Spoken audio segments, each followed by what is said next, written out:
Hello, I'm Jeff Hayes, and welcome to Part 1 of the YouTube edition of Earth Force by Shemer Kuznets.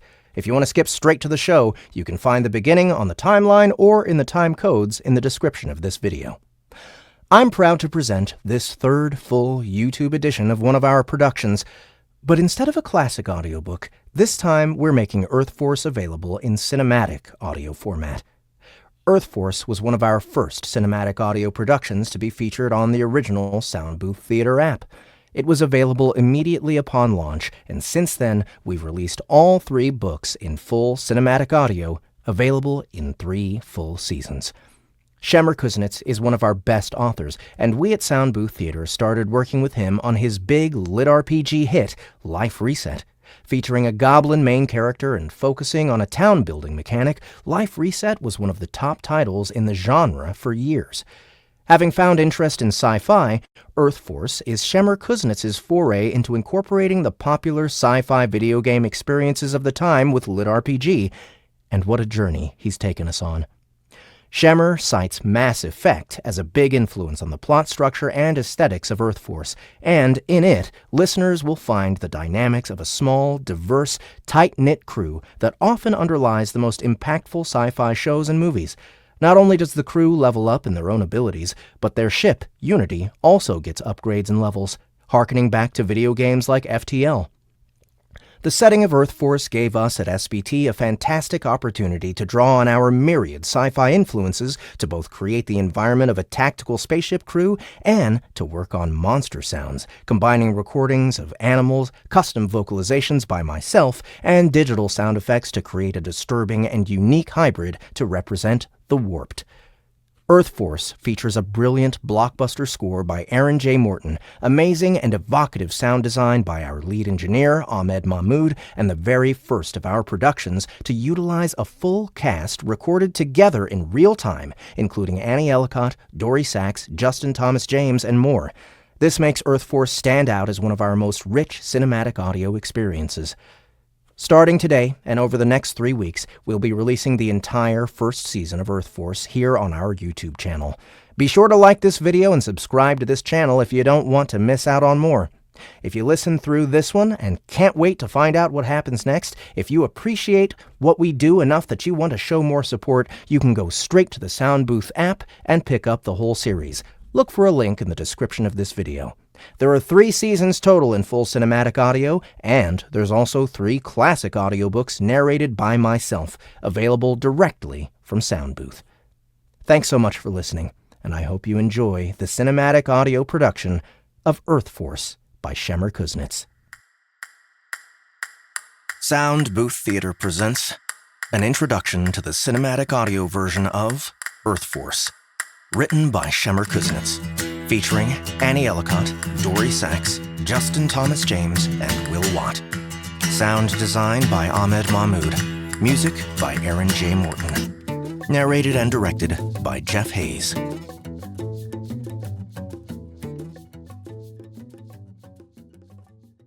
Chapter 1.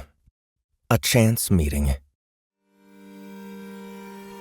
Nori raced through the torn-up and dilapidated streets. Her heart was in her throat, and her legs churned as she gave her all to escape the beast that was chasing her. As she turned a corner, she chanced a glimpse behind her. The giant 4-legged monster, metallic tubes sprouting from its body, was closing in on her. A line of text flashed across her vision. Warped. Level 2. Shit! The text's appearance nearly caused her to run into an overturned trash can. She knew she was in trouble. She couldn't shake off the monster. A metal bar hanging below a set of raised fire escape stairs caught her attention. It was a possible escape route, but if she screwed up, the beast would get her. With the beast quickly closing in on her, she was left with no other choice. Lana sadly watched the street from the safety of the building's 3rd floor.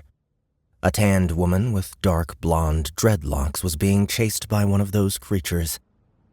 In the past few months, Lana too often witnessed the horrors of the calamity that Earth had suffered. At first, all electronic devices had shut down, sowing chaos. Then, the mutations started. People and animals transformed into fearsome monsters that hunted and killed indiscriminately.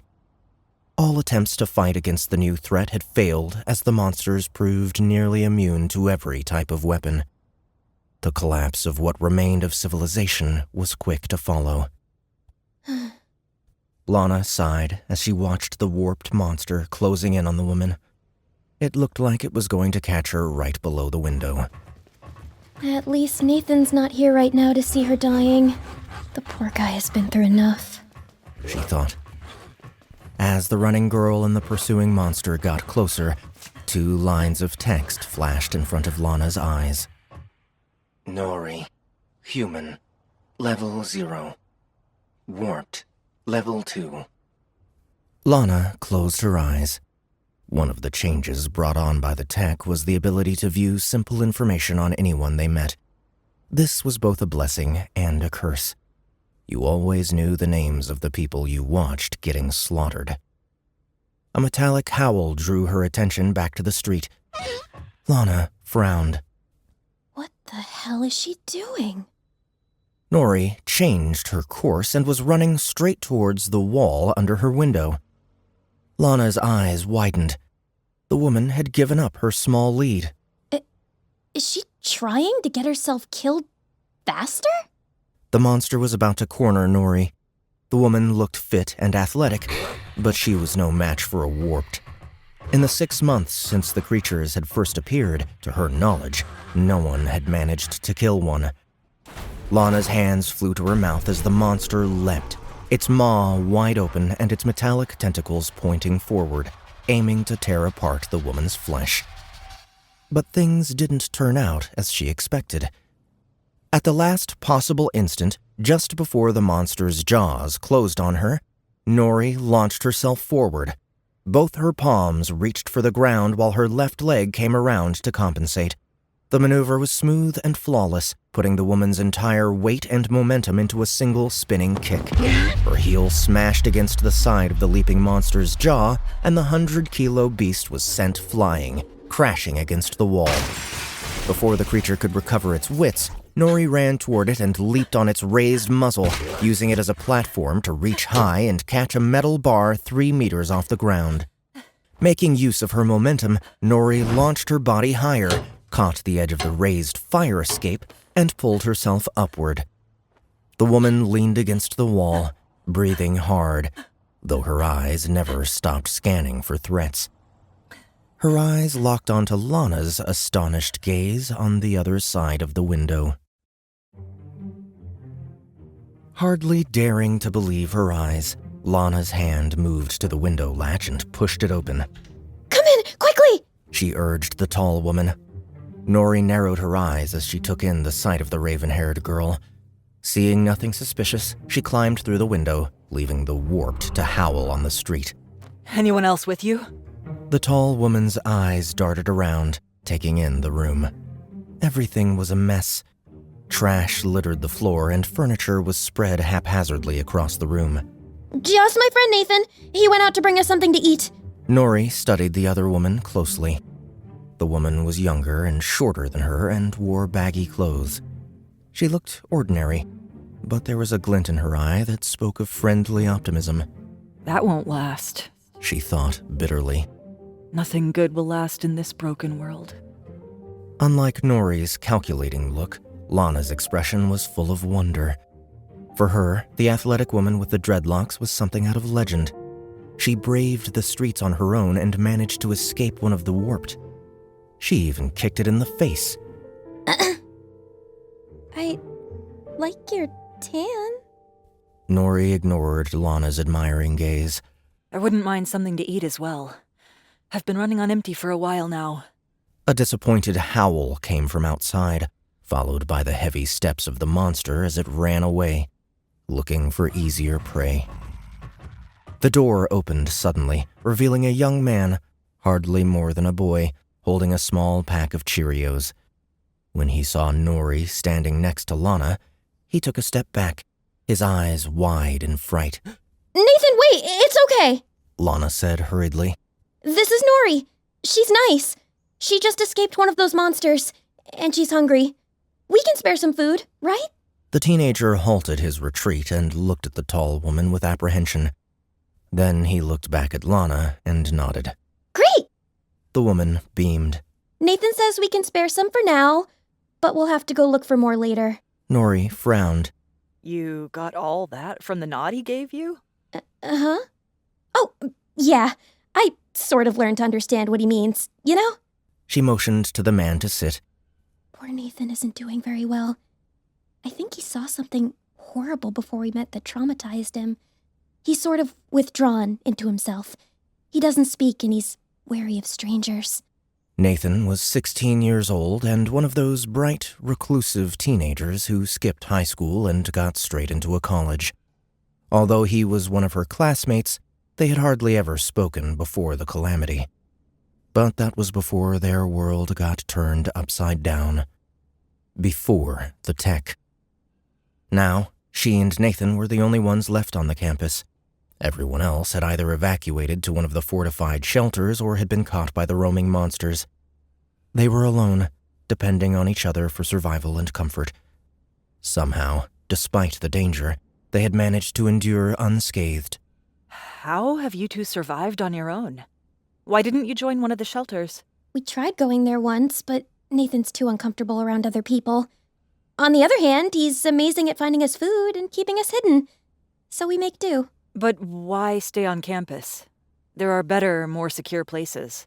Oh, it's not so bad here. We know this place like the back of our hand, and the warped almost never come inside. And if they do, Nathan can... Nathan can what? Oh, nothing. He's just really good at escaping them and finding food. Nori stared hard at the shorter woman, then swung her gaze to study the young man. Lana, human, level 0. Nathan, human scion, level 0. She raised her brow, seeing the man's information. Everyone else she'd met since the calamity was listed simply as human. There was something weird about these two, but they didn't look dangerous. Nori was still exhausted from her wild run, and the adrenaline rush was draining away, leaving her weak and trembling. She collapsed into a beanbag, staring at the small pack of cereal. She reached into a small pouch on her belt and drew out a chocolate bar. I'll share mine if you share yours. Chapter 2. First Encounter. So, you're from one of the shelters? Lana merrily chewed on the piece of chocolate. Nori shrugged. Not really. I go from shelter to shelter. Not many can survive the open streets, so I do what I can to help. Delivering messages, mostly. Luckily, we don't need much food or medicine anymore. But people have other needs and other people they're worried about. So I try to get word back to them whenever I can. Lana nodded. Isn't it weird, though? A few months ago, I was just another history major. And now I can see people's names when I look at them. And I barely need to eat. Nathan and I both used to wear glasses, but the day after the text messages first appeared, our eyesight was 20/20 again. Nori nodded. It's the same everywhere else. I saw a 90-year-old grandma get out of her wheelchair and start doing laps. And a guy I met swore he used to be missing 2 fingers. I was so excited when it first happened. Everyone was. I thought I was dreaming when I saw that tech Infusion commencing message. The news said it was happening all around the world. Well, before the TV and all the other electronics shut down. So, what do you think it all means? It's gotta be aliens, right? Nori nodded. Everyone thinks so. It looked like a gift at first. Everyone was healing rapidly. But then the power went out and people started to warp. A few days after it started, a friend of mine picked up a remote control, and it came apart in his hands. Then all the electronic bits grafted into his skin. Then he started to change, turning into one of those warped. He killed 2 other students before the rest of us got the sense to run away. It happened to a lot of people. And not just people, animals too. That dog thing that chased me? It's just one of many. I saw a warped rat with metal spine ridges eviscerate a normal cat, and then eat the remains. It grew bigger before my eyes as it ate. Oh, that's horrible! Not as horrible as when it's people doing it to other people. Nathan's cereal bowl was left untouched beside him as he crawled into the fetal position, his eyes wide with terror. Lana rushed over and hugged him. Oh, it's all right, Nathan. It's okay. We're safe here. It's okay. Shh, it's okay. Sorry about that. It took Lana several moments to calm Nathan. Then she returned to her seat. It happens to him from time to time. I think he really needs other people around him. But he goes wild every time I try to force the issue. You should be careful.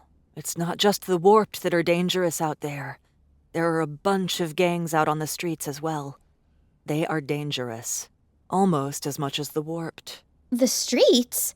How do they survive the warped? Many don't. I heard one of the gang leaders had somehow made it to level 3. They say he's as strong as an ox. Level 3? That's the first time I've heard of anyone above level 0. How do you think he managed that?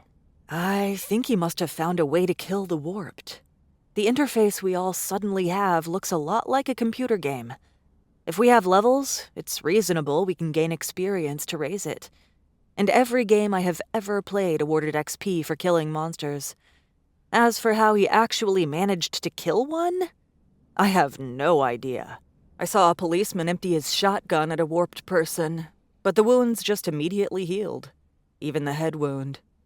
That gang leader, Bulko, must have found a way. I'm betting he had upgraded his attributes when he leveled up. It's the only thing I can think of that explains why he's so strong. Attributes? Don't you know? Everyone has them. Just clear your mind and think status. Lana closed her eyes, then jumped up. Oh, holy hell! Lana, human, level 0, 0 tech. Path, not applicable. Attributes, strength 1, agility 1, intelligence 3, control 2, awareness 2, appeal 2. So, what's your highest attribute? Nori asked with a faint smile. Intelligence 3. The blonde nodded. That's not bad. Most people's scores are 1 or 2. I met a bodybuilder whose strength was 3, so I'd say you're pretty smart. What's your highest score? Agility, 3. That makes sense. The kick you gave that monster was unbelievable. I bet a normal person wouldn't be able to do that. Oh, and that jump afterward. How did you do that? I always liked sports. And I practiced capoeira since I was a little girl. That kick is called mialua. It's designed to focus the body's entire kinetic energy into the leg. And as for that jump, I almost didn't make it. I would never have tried that if that thing wasn't about to eat me. Listening as the two women talked, Nathan covertly accessed his own status screen. Nathan, human scion, level 0, 0 tech. Path, not applicable. Attributes, strength 1, agility 2, intelligence 3, control 3, awareness 3, appeal 2. He didn't have a clue as to what the scion part meant, but his attributes appeared to be even higher than the standard if he was to take Nori's word. Finishing the last of her cereal, Nori put down her bowl. Thanks for the shelter, guys, but I should move on. It's going to be dark soon. The two students exchanged puzzled looks. Won't you stay a little longer? It's just that... it gets kind of lonely. Just the two of us here. I should get going. Thanks for the snacks. I should be good for the rest of the day. She paused and studied the two students. Why don't you come with me? I'm headed to Lou's yard. The shelter is fairly close, so we should make it there by nightfall. We can't. I told you, Nathan doesn't do well with other people. Nori shrugged and got to her feet. In that case, I wish you the best. I'll try to stop by next time I'm around here, check up on you. Nathan threw Lana a worried glance. No, wait! It's not safe out there! How do you mean? Lana hesitated as she looked at Nathan. The young man looked down, then nodded. That warp that chased you is still around. It's probably looking for you. You should stay here until it leaves. Nori's eyes narrowed. And how do you know that? In response, Nathan stood and, not meeting her eyes, beckoned for her to follow. Frowning, Nori complied. They walked down a narrow corridor with doors on both sides. Reaching the last room, next to the stairs, Nathan opened the door, revealing a desk with a dozen black monitors hanging on the wall above it. Nori frowned. It's the security room. So what? We can't use it. Electronics don't work anymore, remember? Nathan nodded and placed his hand on a keyboard at the desk. A single monitor flared to life. Nori gaped at the blurry image, hardly believing her own eyes. How did you do that? Nathan looked down and pointed at the corner of the active screen. It showed part of a corridor leading outside the building. Something stirred, revealing a four-legged warped creature sitting patiently, facing the exit. Nori stared at the monitor, then back to the young man, and then back to the monitor. Looks like I'm staying a little longer.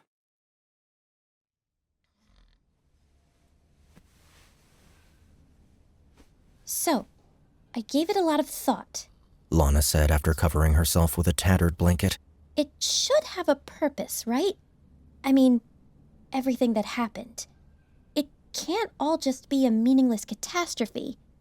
You don't give people the ability to heal almost instantaneously and reduce their need to eat if you plan to kill them, right? Maybe this tech thing was meant as a gift. Maybe some people were simply incompatible and became warped instead? You're an optimist. Nori's dreadlocks flailed as she shook her head. Have you considered that it could be the other way around? Maybe they intended to turn all humanity into a monster slave race, but only a small part of the population was affected as intended? That would explain the text interfaces we suddenly have. Maybe it was meant as a control device. Ugh, I really don't like that theory. Besides, if super-intelligent beings were responsible, then why was only 10% of the population affected?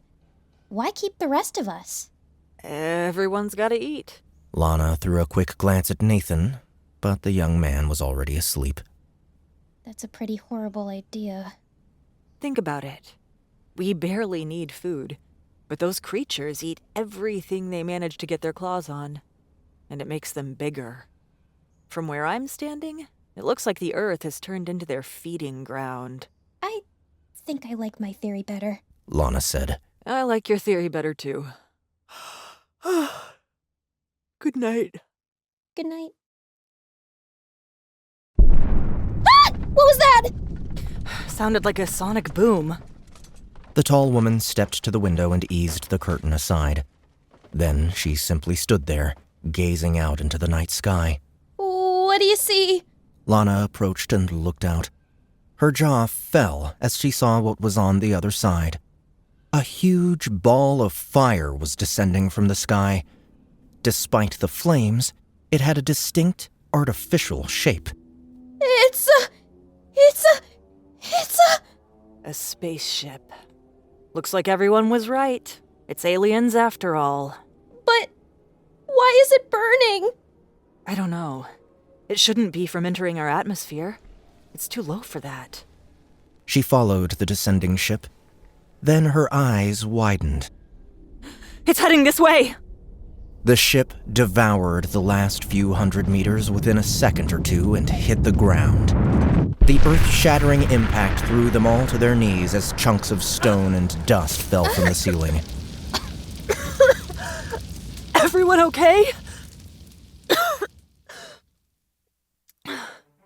Lana rose as well.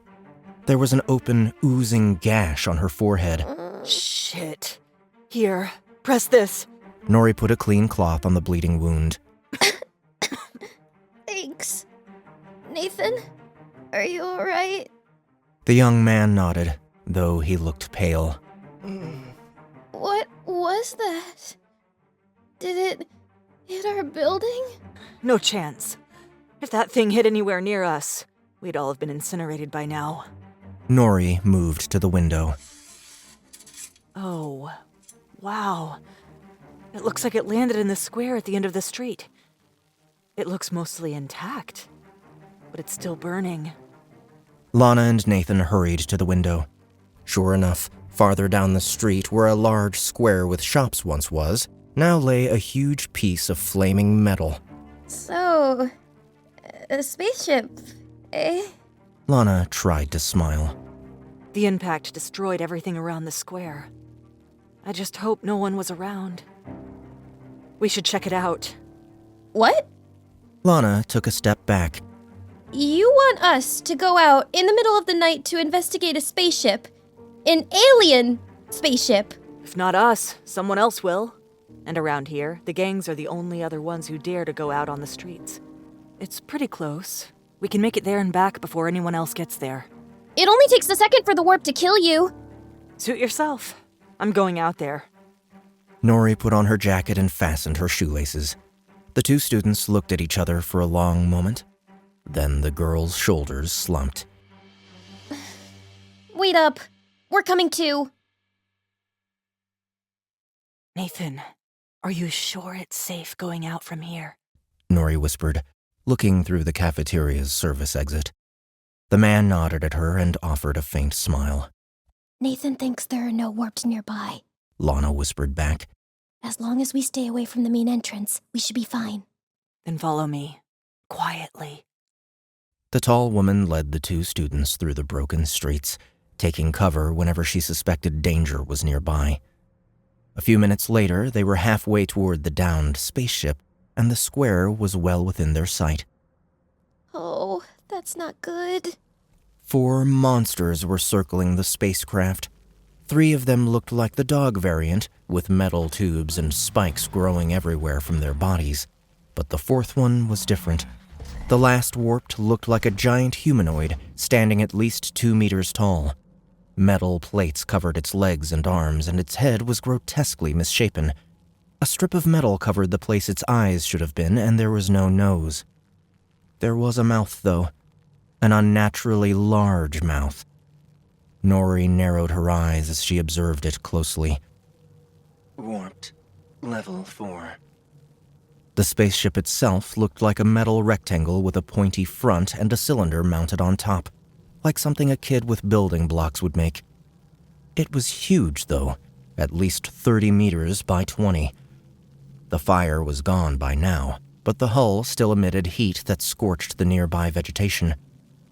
The 3 dog monsters carefully circled the ship, occasionally probing it with a metallic appendage, only to hiss in pain and retreat a short distance. The human-like monster was more careful. It kept circling the ship, its arms reaching for it, but never actually making contact. Nori frowned. Those warped sure look interested in that ship. I wonder why. Isn't it obvious? Just look at them. They are obviously absorbing technology into their bodies. An alien spaceship with its advanced tech probably looks like a grand buffet to them. I thought they just absorbed metal. It's easy to assume that when watching them from afar. But remember the student with the remote control I told you about? The circuitry was first grafted into his skin, then the metal bits covered them up. So they're like cyborgs? Yeah, I think you can say that. Demented cyborg monsters who want to eat people and technology. I guess warped is a good name for them. Nathan breathed out explosively and pointed upward. The 2 women looked up. There's another one! A second spaceship flew toward the downed one. Unlike the first, its descent was controlled. It was smaller and round, with weird pipes surrounding the exterior. The 4 warped started howling in excitement as the second ship touched down. The 3 dog-like monsters charged at once, their freakish tubes extending forward as if eager to tear into the ship's hull. The pipes surrounding the ship flexed and moved to the sides, revealing an opening. A squat creature that was almost wider than it was tall stood at the entrance. It's an alien! The alien looked indifferently at the charging warped, and his hand moved upward, holding a silver item. 3 blue rays shot out of the item, each striking a charging monster and reducing it to a heap of smoldering meat and metal. The alien moved toward the bodies and lightly tapped each with his foot. Lana gasped as a faint light streamed out of the dead warped into the squat alien. Leaving the bodies behind, the creature approached the downed ship.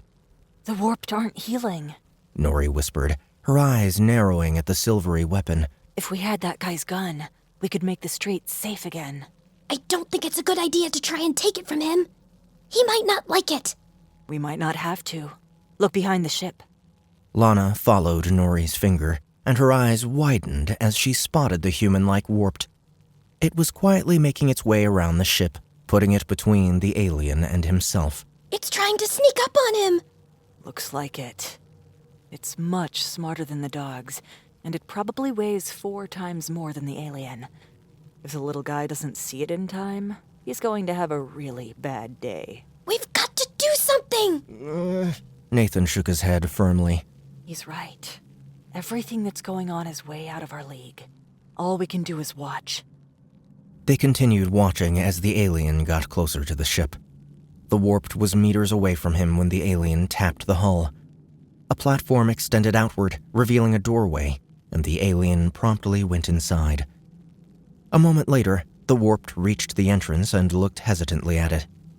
After several seconds, it seemed to decide that going in was a bad idea and settled on hiding behind the open platform. Nori and Lana exchanged knowing glances but remained silent. What's that? Just watch. The alien appeared at the doorway again.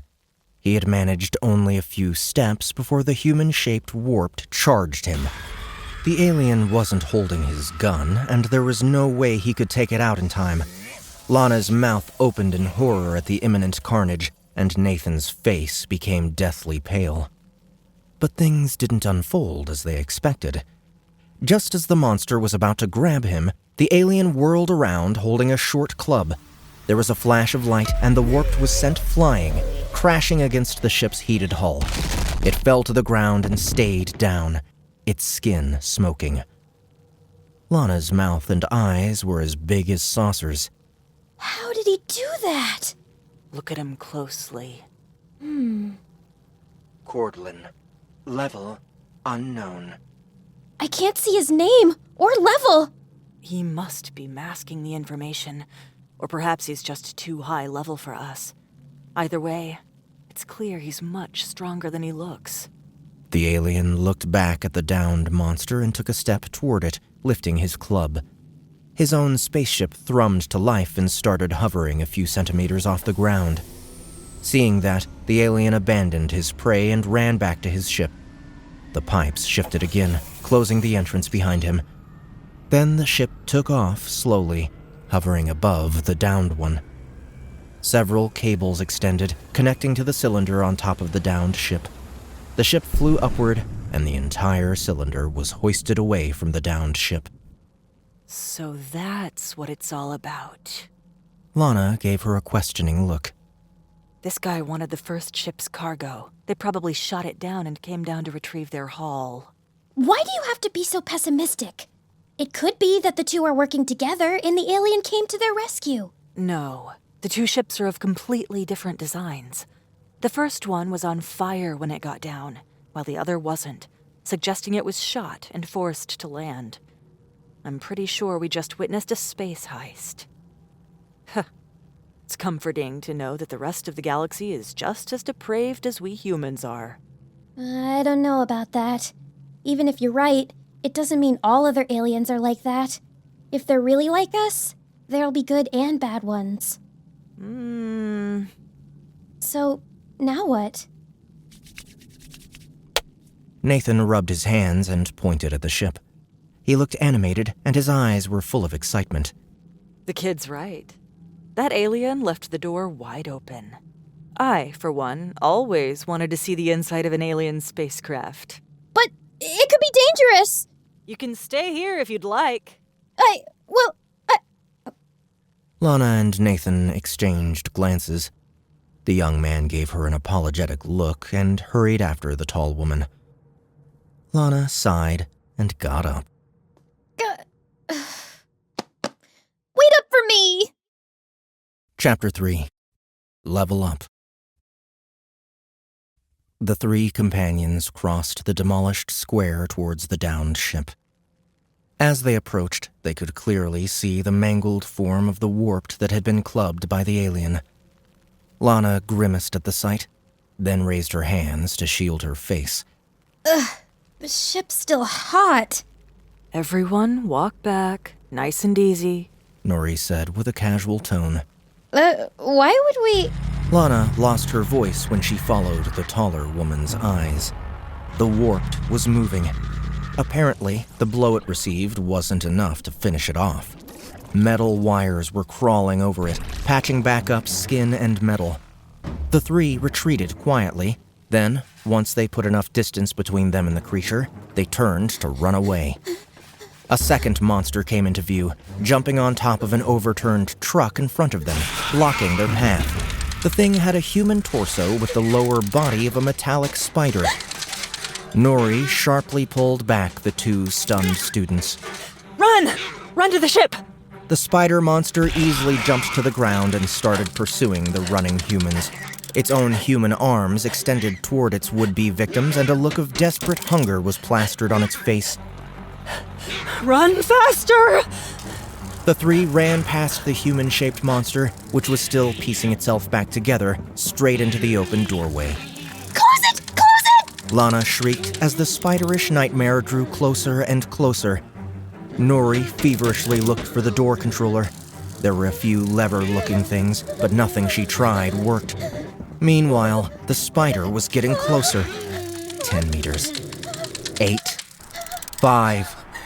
The roar of a diesel engine sounded, and a large black Hummer Jeep rammed into the spider, hurling the monster away with an audible crunch. Oh, thank God! We're saved! Lana said, her arms visibly shaking. The Hummer doors opened, and a powerful-looking black man stepped out. He looked to be in his 40s and was built like an ox, with a wide, meaty frame, bulging with muscles. No, we're not. That's Bulko. And this is his gang. Bulko. Human. Level 4. Several other men, carrying thick chains, jumped off the car and hurried toward the fallen spider. Well, well, The beast of a man said. what do we have here? What are you kids doing on my new spaceship? You better come out of there, or there will be trouble. With a screeching scream, the human-shaped warped finished assembling itself and jumped on Bulko while a fleshy tendril shot toward Lana and wrapped around the woman's wrist. But it was in for another nasty surprise. With superhuman speed, Bulko turned on his heel and punched. A weird robotic device on his fist sprang out, adding force to the punch. For the second time, the Level 4 warped was thrown against the ship's hull and landed on the ground in a broken heap. Nori grabbed Lana before she could be pulled away. Now, where were we? Bulko turned to the ship's entrance. Nori was desperately pressing around the door with nothing to show for it. Then Nathan moved. The young man patted a part of the wall, almost affectionately. White light flickered between his fingers and the door raised, sealing them inside a dark chamber. Nori collapsed to the ground and put her back against the wall. The faint light Nathan had created lit up her face. That was a close call. Ew! Ew! Lana tore the still twisting tendril from her wrist and stomped on it until it stopped moving. That's disgusting. Consider yourself lucky it was just a piece of warped and not Bulko that got his hands on you. Why? He didn't seem like a bad guy, even if he was big and kind of scary. Wouldn't he just let us go? Better not risk it. You didn't hear the stories I did of what he does to the people who cross him. But he just took down 2 warped. He's so strong. He can save us if we just... These kind of guys only look out for themselves. For Bulko, the world coming to an end was probably the best thing that ever happened to him. With no government and no police, it's survival of the fittest. And you just saw for yourself how strong he is. He can take whatever he wants, and no one can stop him. Nathan turned from the doorway and confidently stepped forward into the oppressive darkness. His fingers ran along the wall, and lights flickered into life all around them, lighting up the ship's interior. Lana gaped at him, her eyes wide. They were standing inside a large, open space. The room was 12 meters wide and 20 in length, with the ceiling nearly 10 meters above them. The 3 exchanged dazzled looks. We're inside an alien spaceship! We're inside an alien spaceship, Nori repeated with a curved smile. She stared at Nathan as if seeing him for the first time. How did you do it? Nathan smiled shyly and shrugged. He doesn't really know. It's like he's acting on instinct. Nori shook her head. There was something the 2 weren't telling her, but there was nothing she could do about that now. At the far side of the room was an opening from which more light shone. They crossed the room and stepped through the opening, then looked around in awe. The room they entered was trapezoid-shaped, and the 3 walls in front of them were made of giant black screens. What looked like consoles made of light were hovering in the air in front of them. A long crack ran along one of the screens, extending all the way to the floor. Exposed wires in the roof were giving off sparks. But aside from that, the ship looked to be relatively unscathed. There was no sign of life anywhere on board. They were completely alone. Looking around, Nori spotted 2 doorways on opposite sides of the entrance they had come from. I think this is the ship's bridge. Let's check out the rest of it. Aren't we worried the ship's owner might find us here? Lana asked nervously. Nori shrugged. They probably didn't survive the crash. Even if they did, that alien pirate probably made sure they wouldn't interfere. They moved to the door on their right. There was a small light console hovering on the side of the open door, revealing a room with many small doors outlining the walls. Looks like a walk-in closet. Every door had a single green light on it, but when she touched it, the light turned red. Nathan, I think this is your department. The young man pressed his hand against one of the doors, but this time the door failed to open. There was another man-sized door opposite the one they used to enter, but no matter what they tried, they couldn't pry it open. Seems like your special touch extends only to closing doors and turning on the lights. Nori smiled at Nathan and winked. The young man smiled back at her shyly. So now what? Let's go check out the other side. They went back to the bridge and stepped through the left door, which was also opened. Well, this looks comfortable. 3 rows of surprisingly ordinary-looking beds lined the sides of the long room, 6 in total. More closed doors lined the spaces between them. Where are all the space gadgets? You'd expect a crashed alien ship to have all sorts of futuristic equipment lying around. Maybe they're just a race of really organized people? Besides, it didn't really crash. It was more of a bumpy landing. She pointed ahead at the far side of the room. But this sort of looks like what you're looking for. On the far side of the room was another door. It appeared to be closed, but the light above it flashed from green to red. Nori approached and found a crushed metallic item holding the door open. She put her fingers through the open crack and pulled. The door didn't budge. Give me a hand here, will you? Lana and Nathan approached, and with their combined strength, the 3 managed to pry the door open. Lana fell back on her elbows. The door opened to reveal an alien creature lying on the floor behind it. It was humanoid, with human proportions, but its skin was blue and the head was covered with short, fleshy bristles. Relax. It's dead. Nori said, and pointed at the scorched crater on the alien's chest. That looks similar to the wounds the alien ray gun did to the warped. I guess they weren't buddies after all. She pointed at a metal-covered leg. His boot got caught in the doorway. He probably died while trying to escape. Nathan pointed solemnly at the direction the alien was headed for. It looked like a room-sized circular container with a single elliptical door. A console made of light hovered in front of it.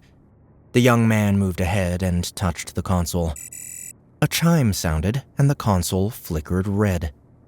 Nathan looked uncharacteristically annoyed, but then his expression changed. He bent down and picked up a silver item from the floor. What do you have there? Lana looked at the shining item curiously. Wordlessly, Nathan put the item in her hand.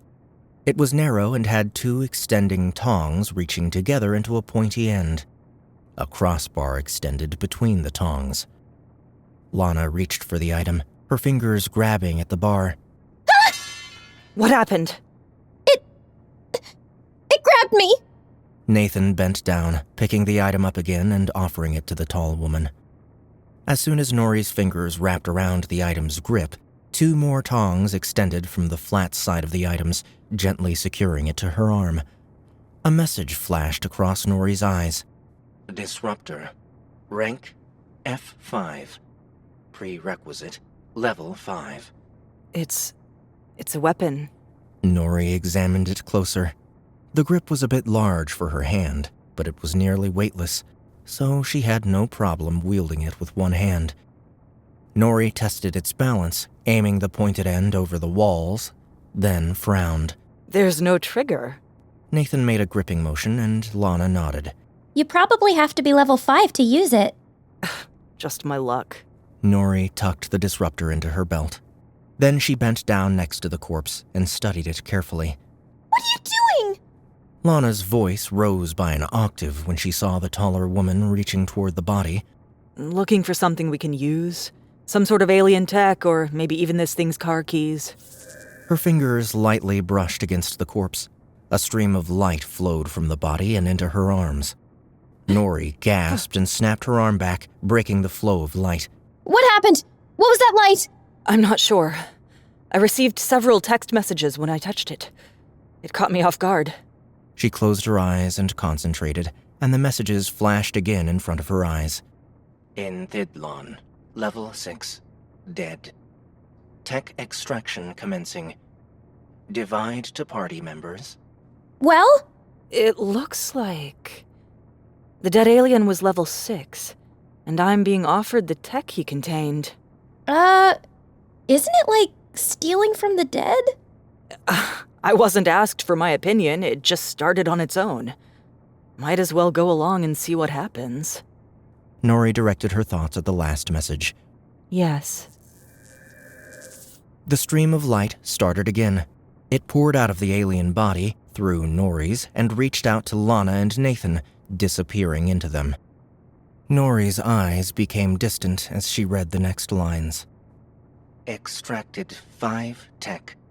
First time bonus, 50% success rate. Plus 3 levels. Congratulations on reaching your first level. As this is the first time your tech has reached critical mass, you are required to go through the initialization process. Racial trait. Are you guys seeing this as well? I just got a bunch of weird messages. Apparently I've reached tech critical mass or something? I'm seeing the same thing. I think it's important. It might hold some answers to what we're going through.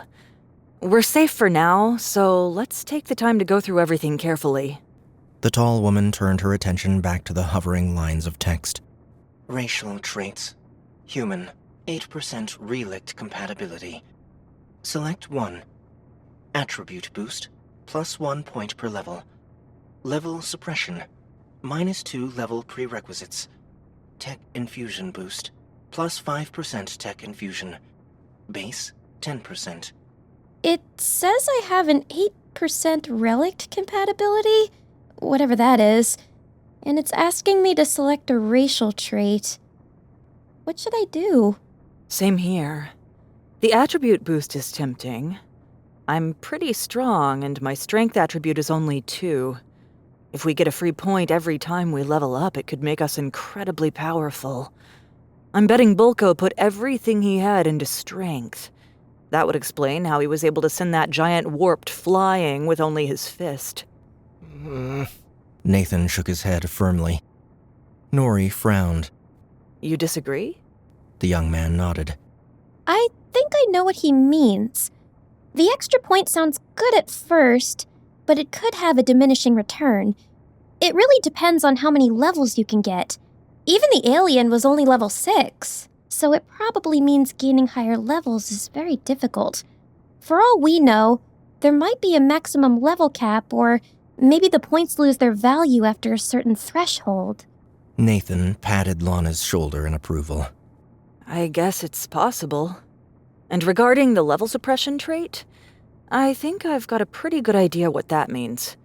The disruptor, for example. That makes sense. What do you think plus 5% tech infusion means? I think that tech is the alien version of experience points in computer games.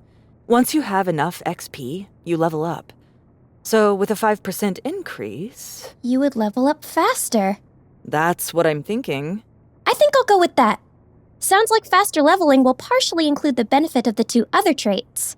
That's probably a smart decision. Nori made her own selection and read the next message that appeared. Path selection. Based on an analysis of your genome and disposition, you may choose one of the following paths. Note: once selected, a path cannot be changed. All future crossroads will derive from your path. Option 1. Navigator. Operate all types of vehicles and ships, and their related subsystems. Primary, agility, control. Secondary, intelligence, awareness. Option 2. Hunter. Operate long-ranged weapons, traps, and surveillance systems. Primary, agility. Secondary, awareness, strength. Option 3. Miner. Operate mining and surveying equipment. Primary, control. Secondary, intelligence, awareness. Nori didn't give a second thought to the minor path. It wasn't for her. Hunter drew her in, but Navigator offered possibilities she couldn't ignore. Tightening her jaw, she selected Navigator. Attribute points to assign: 3.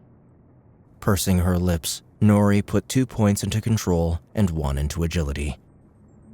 A faint glow emanated from her body, flowing over her and settling on her legs, arms, and stomach.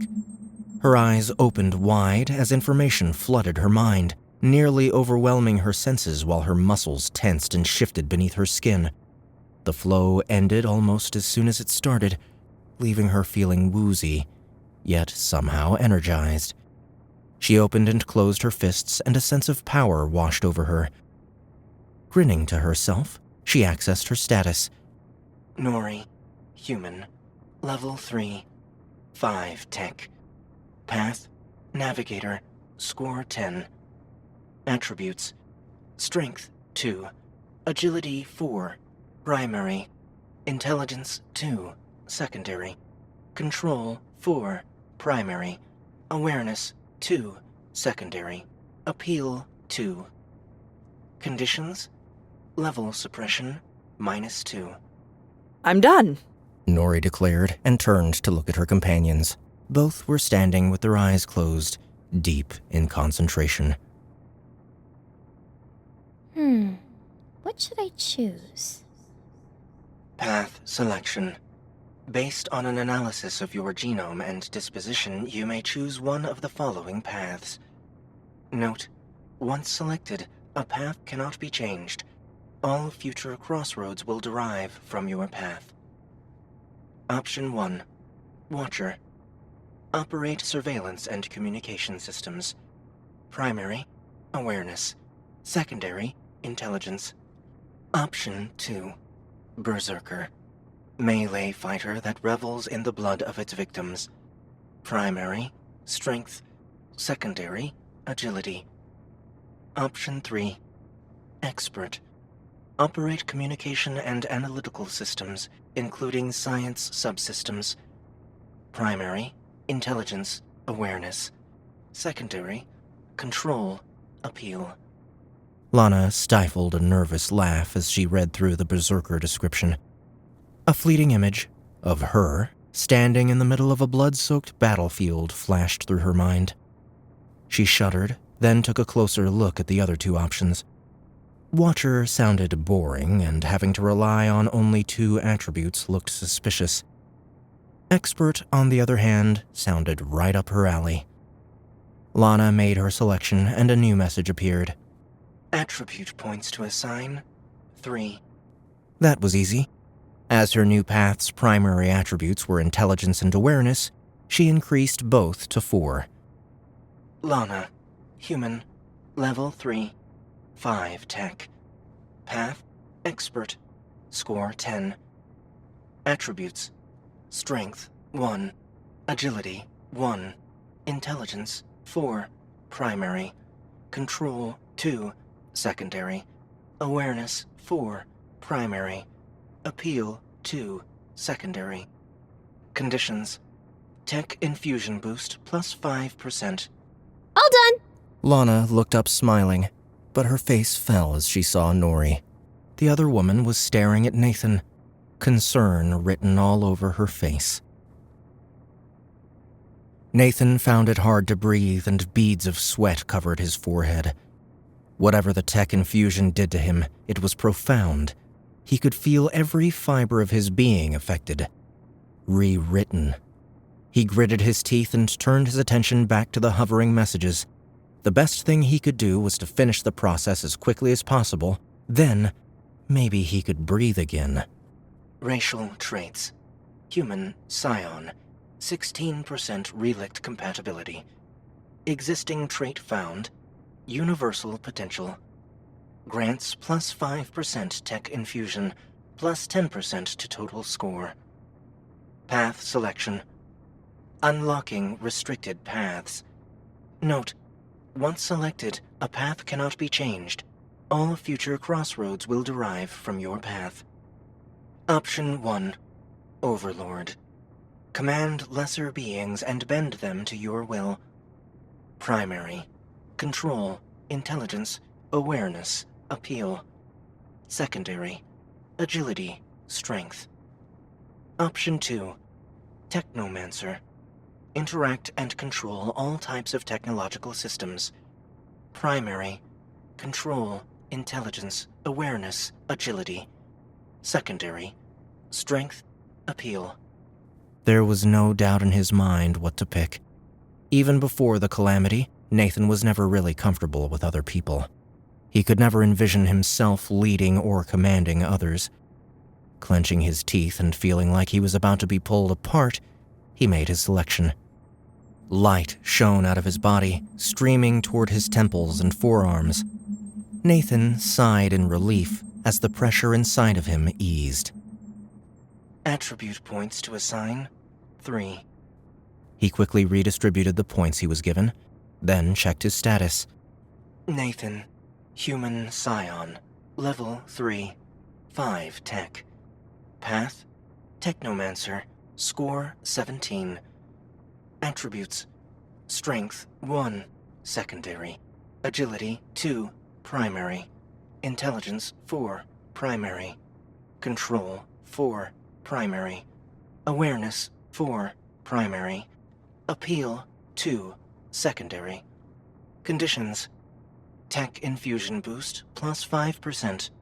Score boost plus 10%. Nathan? Are you alright? The young man looked up in surprise to see Lana's concerned face mere centimeters from his own.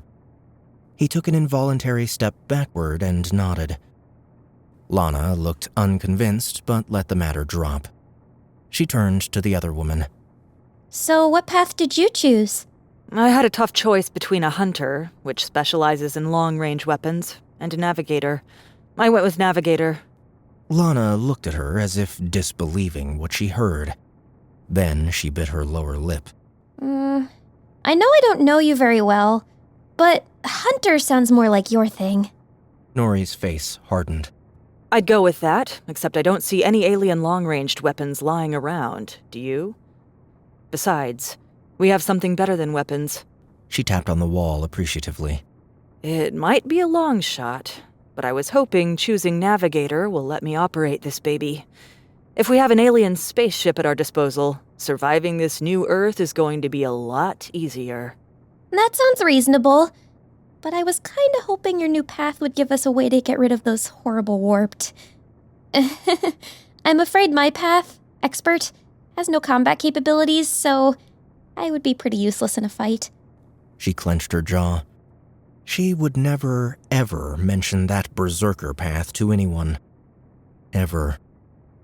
Nori scratched her cheek distractedly. Don't worry.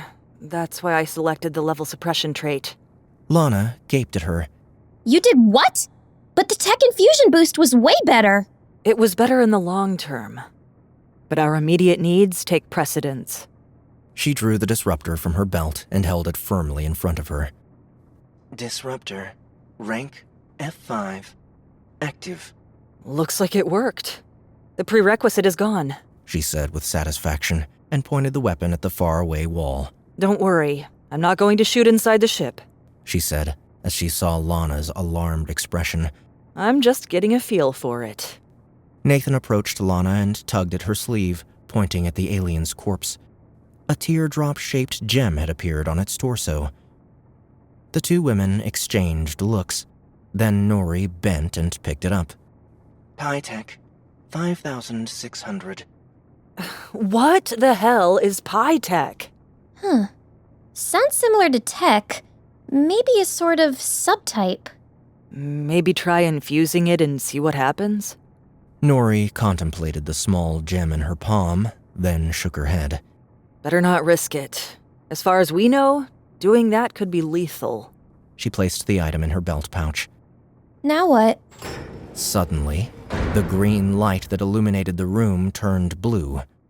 With a low whooshing sound, the door next to them slid upward, revealing a dark interior. Chapter 4. Scavengers.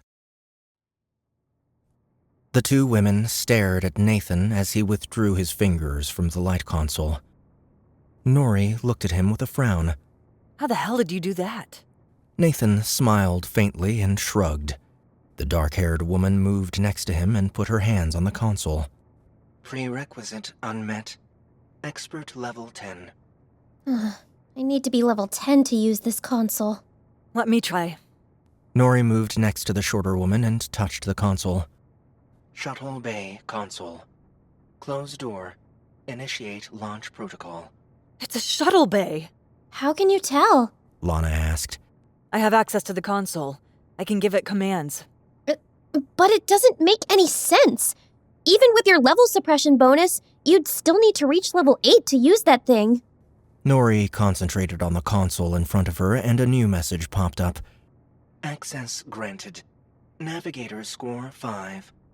Looks like my path allows me to use the console. Says here it requires a navigator score of 5, and my score is listed as 10. I bet that's also how Nathan opened the door. Nori looked at him. You have a path that allows you to do that, right? The man nodded. Is it navigator? He shook his head. It makes sense. Not everyone in the crew can be a navigator. There are probably a whole bunch of paths that can use that console, but I guess your expert path isn't one of them. Oh. Lana visibly deflated. Cheer up. Nori clapped her shoulder. I'm sure we'll find a ton of stuff you'll be able to use that I won't. Now let's check out this shuttle. They went through the circular door and lights flared into life around them. The shuttle's interior was round, roughly 4 meters in diameter. Metal harnesses were attached to the wall and a raised dais with screens was situated in the exact center. Nori moved to one of the harnesses and pressed her back against it. A metal cage descended, surrounding her body, anchoring her in place, but leaving her arms free to move. What are you doing? Just checking how this thing works, Nori said, as a light console appeared in the air in front of her. The navigator put her hands on it, and her fingers thrummed over it as if they had a mind of their own. Wow, that's intense. I have no idea how I know what I'm doing, but I know what I'm doing. A message flashed before her eyes. Exit chute blocked. Launch aborted. Shoot. We can't launch. What? Why would you even try? That sounds like a huge risk. Odds are this ship is busted. Otherwise, the alien we saw would have taken off with it. But the shuttle might still be working. With all that alien tech, it's bound to be a better aircraft than our planes, right? Imagine what we can do with it. How many people we can help. Wait, do you know what I just realized? We can use the technology here. Up until now, we used to think the Calamity destroyed all of Earth's tech. But maybe we just didn't have the level to operate it anymore. She turned and looked at Nathan wide-eyed. Was that how you activated the monitors and radio in our hideout? The man nodded. Did you gain a level before we got here? He shook his head. Nathan doesn't know how he was able to do that. It probably has something to do with his status as a human scion. Maybe it grants him abilities even at level 0. But I think you're right. I bet we can go back and turn on the TV, though there's never anything good on. Actually, I'm pretty convinced that we can. Volko drove a Hummer, and we know he's level 4. Everything adds up. Lana pursed her lips. Ugh, I don't get these aliens. Why would they infect us with something that prevents us from using our own technology unless we have the appropriate level or path? You're looking at it the wrong way. They gave us something that allows us to use technology, if we have the appropriate level or paths. How is that different from what I just said? Look around you. We're standing inside an alien ship, and we can access its systems like it was made for us. Whatever the aliens did, it's amazing.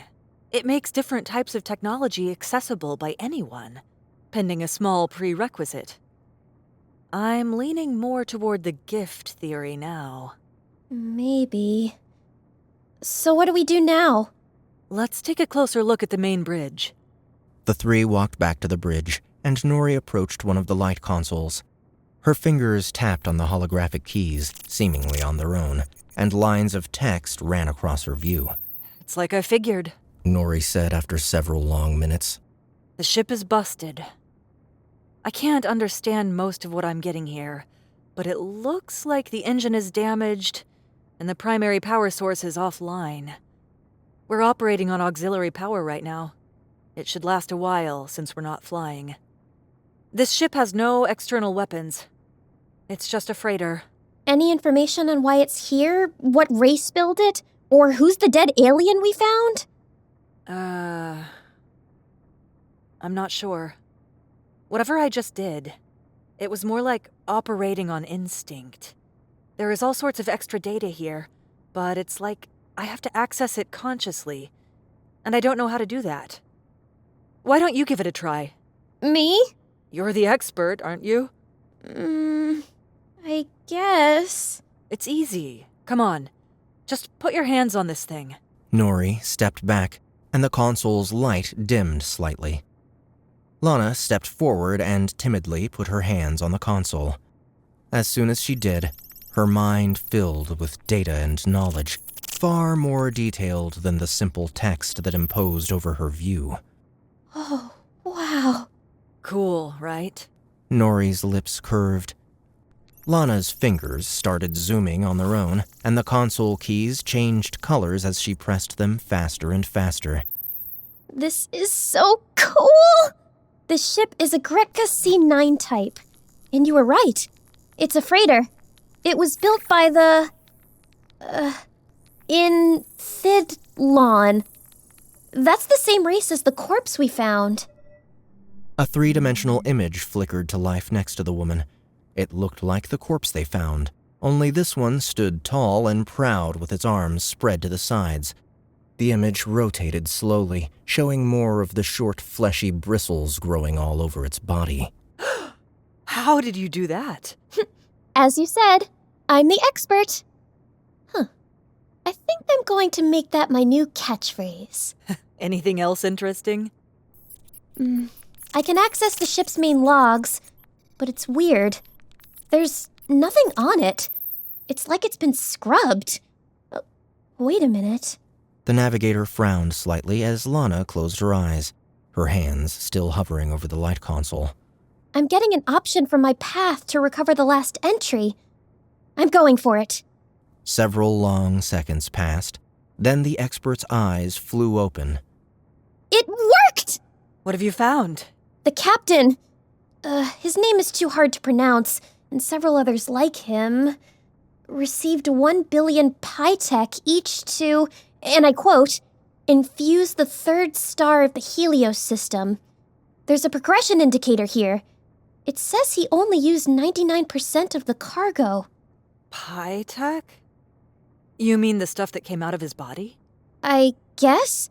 But why would the stuff the captain hauled be on his body? Do you think that's the 1% that was missing?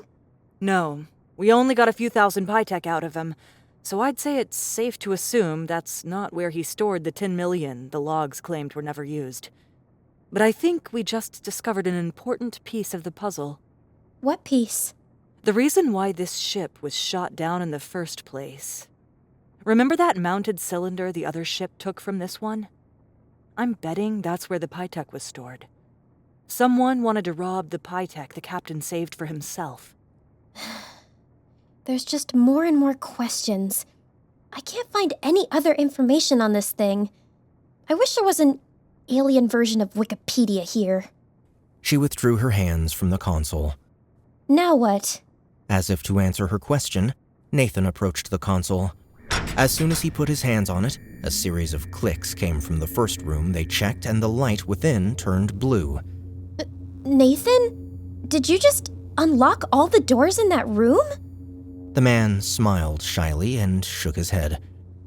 Lana's eyes widened. In the entire ship? He nodded. Good job! Nori tried clapping his shoulder. Nathan fidgeted at first, but didn't try to worm away from her touch. He looked extremely uncomfortable about the contact, though. Sorry about that. Nori awkwardly returned her hand. Let's check the first room again. The three went back to the first room. This time, all the doors had a blue light on them. Nori reached for one, and it opened to her touch. There were several metal parts with various bits on them. Nori passed it to her companions, but none of them received any information. They continued checking the storage compartments. Most of them were empty, and those that weren't mainly held more unidentified parts. But then Lana made a discovery. Hey, check it out! She drew out a silver bodysuit.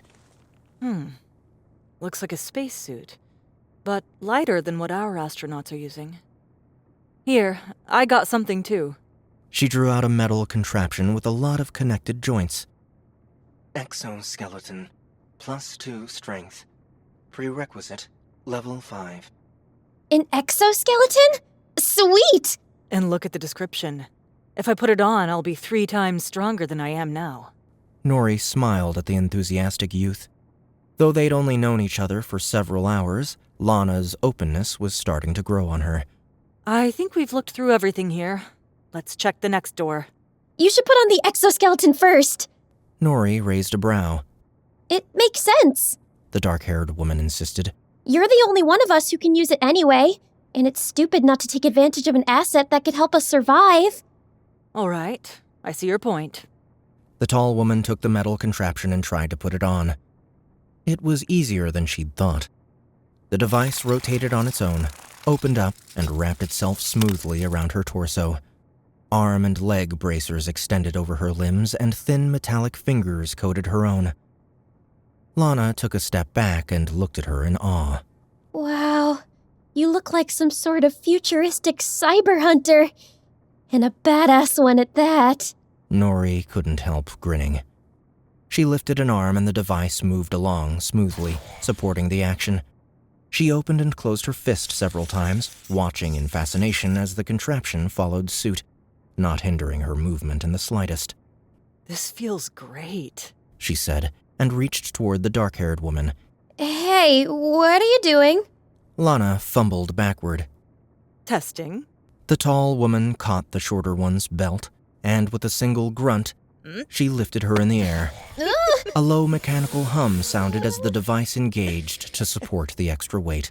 Oh, I really like this thing. That's awesome! Mind putting me down now? Sure, no problem. She gently lowered the woman, then turned to the unopened door. Let's check what's behind door number 3. Nathan nodded and approached the door. It opened to his touch. Oh, wow. They had reached a large room, 4 meters across and 15 ahead. The floor on the other side of the door extended into a short platform overlooking a 3-meter-deep pit. A futuristic-looking machine filled the entirety of the pit, with pulsating cables feeding into it. At the center of the machinery sat a large metallic sphere with a jagged crack running across it. As they stared in amazement at the alien technology, red sparks flew out of the wide crack. I think we found the engine room, and it doesn't look good. Seems like the engine takes most of the ship's space. Lana looked at the ceiling. Parts of it are even extending above and over the habitable rooms. So, a small freighter with limited space and a large engine. Sounds like a smuggler ship to me. Let's just hope it's not going to explode anytime soon.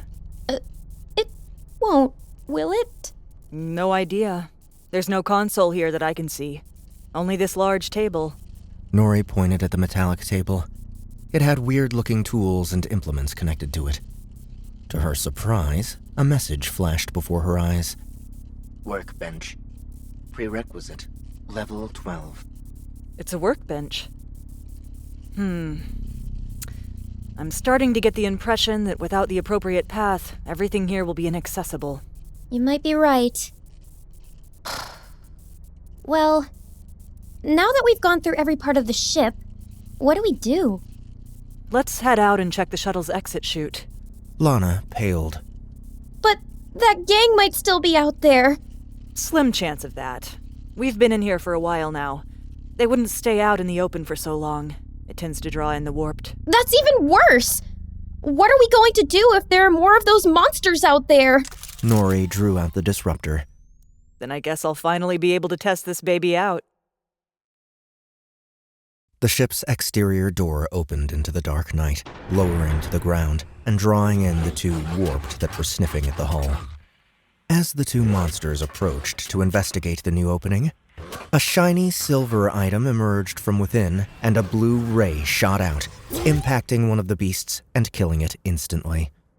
The second monster hesitated, and that short indecisiveness spelled its doom. The silver item moved, and another ray claimed its life. I think I'm in love.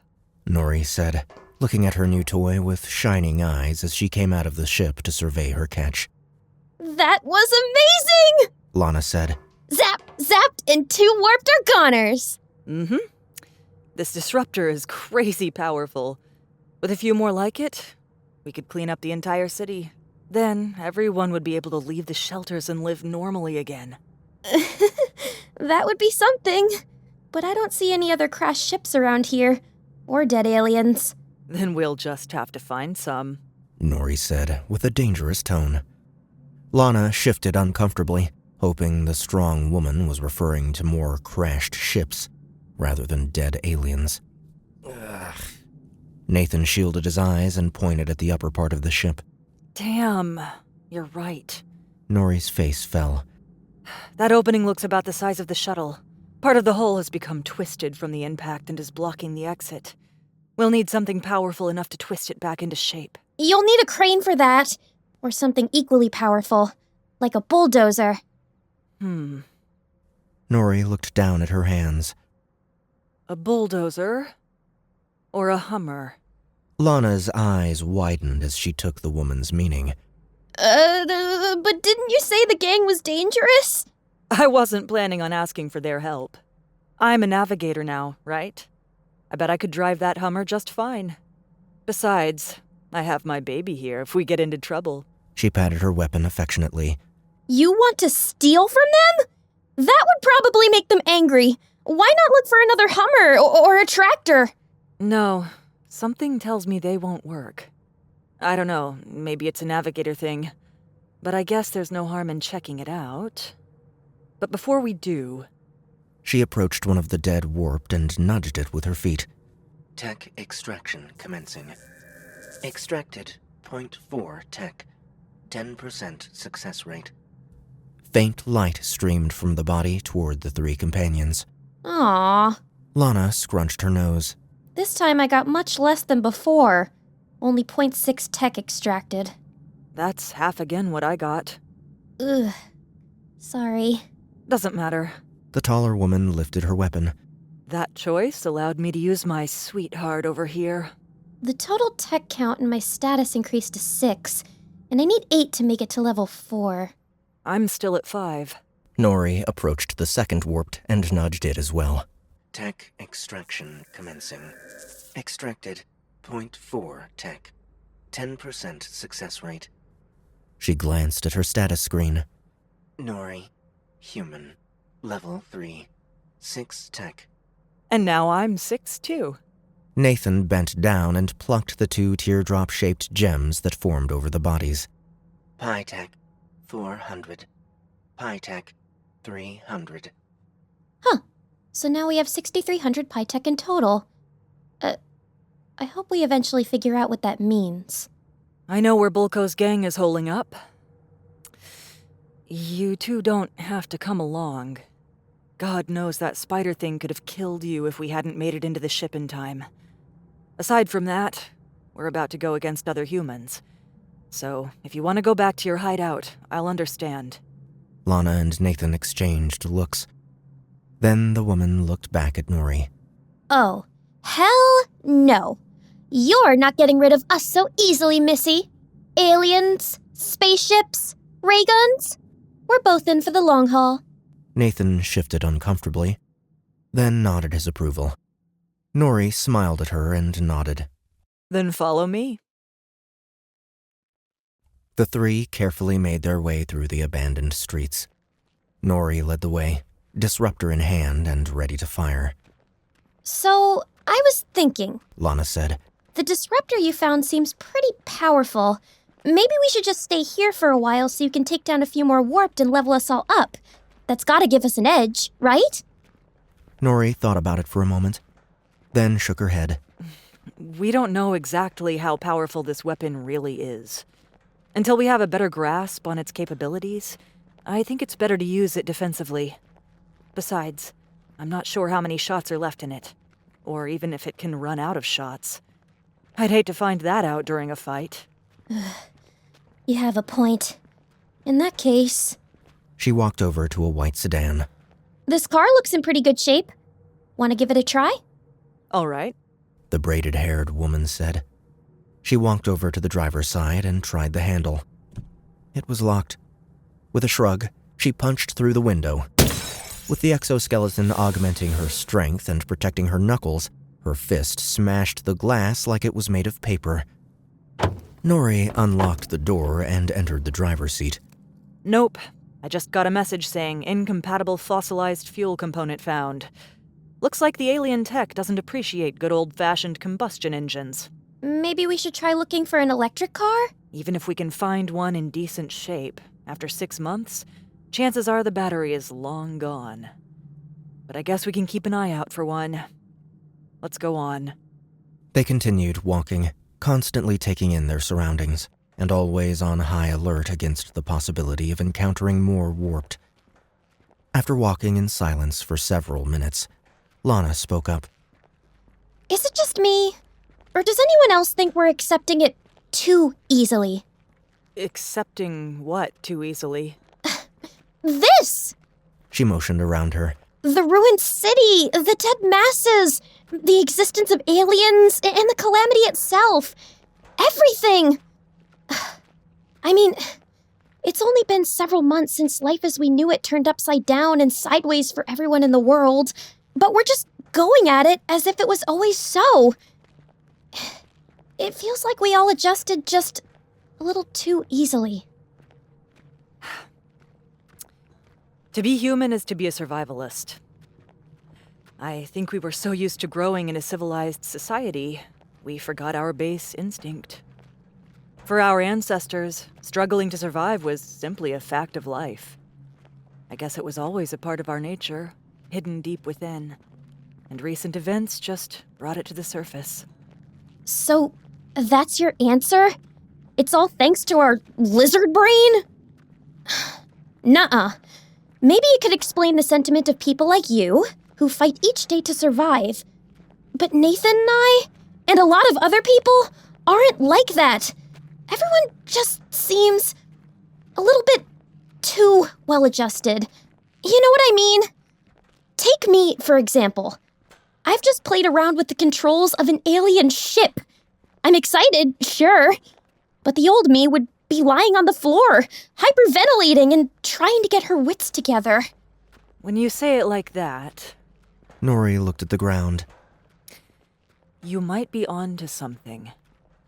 Other survivors I've met in the shelter also seemed to be well-adjusted. There's fear, sure, but nothing like you'd normally expect. People are mostly level-headed and are trying to figure out a way out of this mess. Maybe it has something to do with our increased healing rate and reduced need for food. With those two basic concerns out of the picture, all people really need nowadays is a safe shelter. So, maybe human psyche adjusted to complement our new physical needs? I only took one class of psychology, but it's enough to know people's minds don't adjust so quickly. Not like this. I don't know why I'm making such a big fuss over it. I'm probably overthinking it. Even if I'm right, this mentality will only increase our species' chance of survival. No, you're right for bringing it up. Never shy away from asking the hard questions. You were right earlier when you said we're living in a new world. We need people like you, asking the hard questions and trying to figure out the answers if we hope to take control over our world again. Lana blushed slightly. Thanks. My mind sometimes likes to take trips on its own, and it sometimes comes up with strange ideas. Especially when I'm trying not to think about monsters jumping at me out of every shadow we pass. Well, you can ease up. Nori pointed at an old 2-floor stone structure in the distance. We're nearly there. The county library? Are you sure that's Spolko's hideout? Yes. I overheard a couple of his guys mentioning the place when Her face clouded. they dragged a man out of a shelter I was staying in. Maybe we should reconsider our plans? No. There, look. See those tire marks? They drove the Hummer straight through the main entrance. She took a step forward, and Nathan let out a shriek. Without them noticing, a winged warp the size of a pony swept down from the sky, diving straight at the young man. Nathan! The young man cried in fear, and his hands flew up instinctively to protect his face. The bird-like monster's sharp talons sliced up his thigh, and its beak snapped forward, locking onto his shoulder. Nori lifted her weapon, but realized she would be risking hitting Nathan. So she dropped the disruptor, jumped, and grasped the bird warped from behind. The monster thrashed and let out a high-pitched screech. It let go of the wounded man and tried turning on the woman who was hanging on its back. Nori grabbed the thing's neck with all her strength, trying to keep the snapping beak from reaching her face. The monster shook violently, flapping its wings and nearly managing to tear the unintentional rider off its back. In desperation, the woman let go with one hand and grabbed at a wing. She pulled, putting her entire body into the motion with her legs straining to provide leverage. The exoskeleton's mellow hum rose to a metallic screech and, little by little, the giant wing gave out. With a tremendous effort, Nori pulled, tearing away the flapping limb completely. The warp screamed in pain and fell to its side, thrashing against the floor. Nori let go, arched backward and kicked out, and propelled herself backward. One of her hands touched the ground, balancing her entire body, while the other swept up the disruptor. The momentum carried her over to do a complete somersault, and she landed on both feet with the weapon drawn out, pointing at the monster. An instant later, a blue ray shot out, hitting the creature and reducing it to a smoking heap. Lana ran to Nathan. Are you all right? The young man looked up at her weakly. His hands clamped on the terrible gashes on his thigh and shoulder. Here, let me have a look. Nori crouched next to him. She examined the man's wounds with a clinical detachment, then nodded. Doesn't look like there's an internal injury. He should be all right. All right? He was just mauled by that thing! We need to get him to a hospital. I mean, we need to do something. You led a pretty safe life in your hideout, it seems. People don't die of flesh wounds anymore. Didn't you know? Here, look. She pointed at Nathan's torn shoulder. Lana frowned and leaned in closer.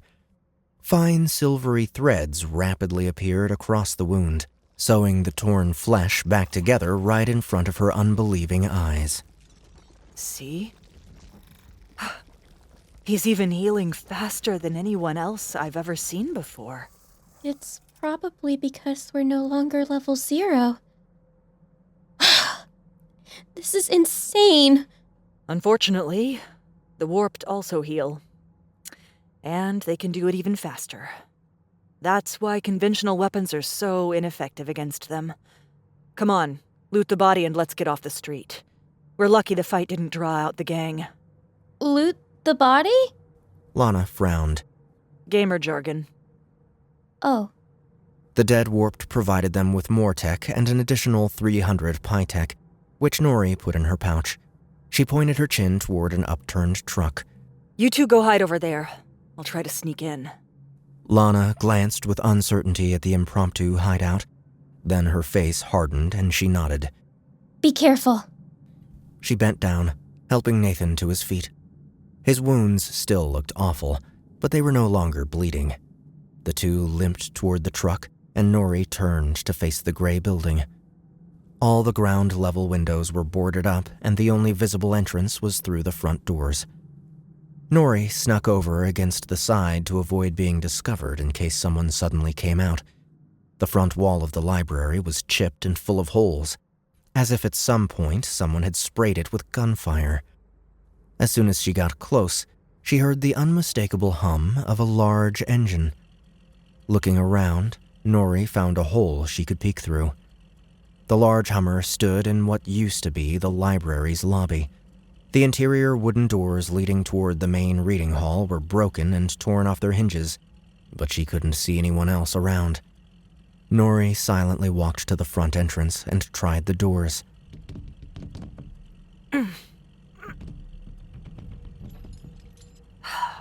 They changed the door from the inside. The exoskeleton magnified the force by several folds, and a loud pop sounded as the door's bar was torn off. Scanning the inside quickly, the noise didn't seem to attract any unwanted attention. The Hummer was just a few meters away. Nori slipped through the open door and hurried toward the vehicle. The door opened easily, and she jumped into the driver's seat. Intense light washed over her from all sides, blinding her. Oh! Nori yelped in surprise and raised her hands to shield her eyes. Mind telling me what the hell you think you're doing? A deep voice sounded above her, followed by the sound of a cocking gun. Chapter 5. Mechanics. Hands up, or we'll shoot. Nori closed her eyes in frustration. She was so close. Even though firearms seemed mostly ineffective against the warped, they could still harm her. She held the disruptor below the dashboard, but with the intense lamps shining at her, she could barely open her eyes. She smiled bitterly. It's ironic that after escaping death by the warped for this long, I end up murdered by a human. The door flew open, and a large hand grabbed her by the shoulder. Nori felt herself being yanked out of the seat and thrown into the air. With her high agility, she was able to tuck in her head in time and roll with the momentum, mitigating what would otherwise have been a bone-shattering impact. She rolled up to her feet and held out the disruptor, moving it from side to side while blinking her bleary eyes. What? You don't like being in the spotlight? There was a deep chuckle, followed by several others, and the man who grabbed her moved into view. Nori clenched her teeth. Bulko. Hey, I know you. You're one of the brats who tried to steal my spaceship. What the hell are you doing here? You got a death wish or something? Where are the other two brats? I'm the one with the gun, so forgive me if I refuse to answer. And I'll be taking your car with me. The man crossed his thick arms, staring at her unafraid. Am I supposed to be afraid of this shiny kid's toy? Instead of answering, Nori moved her arm slightly to the side and fired. A beam of pure blue energy shot out, missing the man's head by centimeters and hitting the wall behind him. Bulko looked back and stared with surprise at the small crater the ray had punched into the brick wall. He turned back to the woman and chuckled. Looks like you got some alien loot. But it won't save you. He whistled sharply, and the projectors turned off. With the blinding light out of the way, Nori could clearly see more men standing on a second-floor railing above her. They were all aiming guns at her. Now, why don't you hand me that shiny laser gun and that weird-looking outfit you're wearing, and tell me how to get into the ship? Bulko drew out a huge revolver from his side and pointed it straight at Nori's head. The muzzle looked big enough to shoot apples. The large man grinned at her toothily. If you don't cause any more trouble, I might even consider letting you off with a warning. Nori narrowed her eyes as she considered her options. She seriously doubted she could heal from a head wound from the black man's hand cannon, level 3 or not. She lowered her gun. All right, you won, she said casually, and flipped over the disruptor in her hand. Here you go. Bulko narrowed his eyes. Don't try anything stupid. He approached, never taking his eyes from hers. Despite his cautious approach, he was not prepared for what happened next. As soon as his outstretched hand touched the disruptor, Nori exploded into action. She grabbed the large man with both her hands and jumped, wrapping both her legs around his shoulder. The man gave out a surprised yelp and dropped to the floor like a sack of potatoes. Nori sat on his back, putting a knee into his spine and pinning him in place. She twisted his arm backward and forced his face into the ground. So this is how it's going to work. You'll order your men to drop their weapons and get out of the building. Then, I get into the Hummer and drive away. If you're a good boy, I might consider not breaking your arm. Let you go with only a warning. How about that? You're one tough kid. You know that? Nori fastened her grip on his wrist. The exoskeleton hummed as it augmented her strength. You have to be in this world. Now, are you gonna play nice or what? Wrong move, kid. A little free advice. When you threaten to break someone's arm off, you better make sure you have the means to back it up. With his free hand, he pushed himself off the floor. She immediately locked down on his arm and leaned backward, trying to force him down again. But Bulko ignored her. Like a bull brushing off a fly, he got to his feet and jerked his arm forward, throwing the tall woman off him. A chorus of guns cocking filled the air as the rest of the gang members aimed at the woman now in the open. Hold your fire! What are you waiting for? Nori yelled back at him, shivering from disappointment and the rush of adrenaline. I know what you do to people who cross you. Just get it over with already. I admire you, kid. You got balls. Tell you what, why don't we work together? You obviously figured out how to level. That's what makes you so strong and nimble, right? Believe me, I know. With the two of us working together, we can clear the warp and bring some order to the survivors. Yeah, right. You're such a humanitarian guy. All you want to do is help people, don't you? Bulko's face clouded. You think you know about me? About who I am? I know you dragged men from the shelters and threw them to the warped. I know you fought other gangs and killed their members. You're a monster. Even more than those warped. At least they don't harm their own kind. You think you know everything, do you, kid? Wake up! This is the end of the world. We have to toughen up if we want to survive. And that means killing other survivors, right? Bulko's jaw clenched. Sometimes. I'll never be a part of that. Suit yourself, kid. New plan. We go into the Hummer, we're driving straight to the spaceship, and you're going to show me how to open the front door. Now throw me your gun, or I'll order my men to open fire. Nori looked at him with impotent rage, then threw the gun at him. Drop dead. Not likely. He looked down at the weapon in his hand and frowned. Level 5 required. How the hell did you use it? Nori crossed her arms. You figure it out. You took that level suppression trait. Smart. Nori's eyes widened with surprise. The large brute was sharper than he looked. Get into the car. He waved his huge pistol. We're heading back there. 2 men holding automatic rifles came behind her, pointing their guns at her head. Nori clenched her teeth, but moved obediently to the passenger side and got inside. She looked with surprise at the glowing dashboard. When she got inside the first time, the projectors blinded her too quickly. Now she could see the entire front was replaced with a sort of LED screen with many colorful indicators. And right in the center hovered a light console.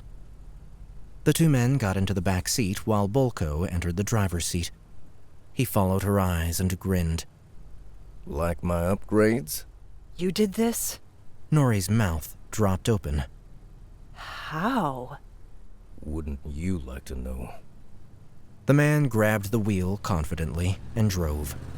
A couple of the gang members held the main doors open, and the powerful vehicle easily went down the stairs. Nori glanced toward her 2 friends' hideout, trying not to give them away. Her face paled as she saw a snake-like warped sneaking toward the upturned truck and the unsuspecting students. Warped. Level 5. Stop! Nori yelled and yanked up the handbrake. The Hummer screeched to a halt. Bulko turned to her, enraged. You're about to— My friends are over there! They're about to get killed! Let me go! As if I'm gonna believe— Wait. Hold your fire. Hold your fire. The snake warped was huge, easily 4 meters long, and it had nearly reached her friends. It was as wide as a person, and metallic scales covered its body, making a rustling sound as it slithered on the ground. Run! Nori grabbed a broken signpost and lifted the 20-kilo pole as if it were a cue stick. Lana and Nathan crawled out of the truck and started running toward Nori with the warped close on their heels. Nori reached it an instant before it caught up to her friends. Using all the strength the exoskeleton gave her, she smashed the metal pole down on the monster's head, sending it crashing to the pavement. Her flesh crawled as she realized the creature had a grotesquely misshapen human face. The monster hissed in annoyance and coiled its body. It lifted its head off the pavement, revealing cracks made by the impact, and continued to rise up, taller than the woman. Nori lifted the pole defiantly, knowing she was overmatched. The snake's head snapped forward. Using every last bit of her agility, Nori tumbled to the side, dodging the strike and coming back to her feet behind the monster. The snake didn't turn to face her. Instead, it leaned forward and slithered away, leaving the woman behind. Nori's eyes opened in horror as she realized the warped was targeting her friends again, and there was nothing she could do to save them in time. Lana and Nathan continued to run, crying in fear as the monster closed in on them. Just as it was about to reach them again, the roar of an engine filled the air. The Hummer, driven by Bulko, rammed into the monster, throwing it away from its prey.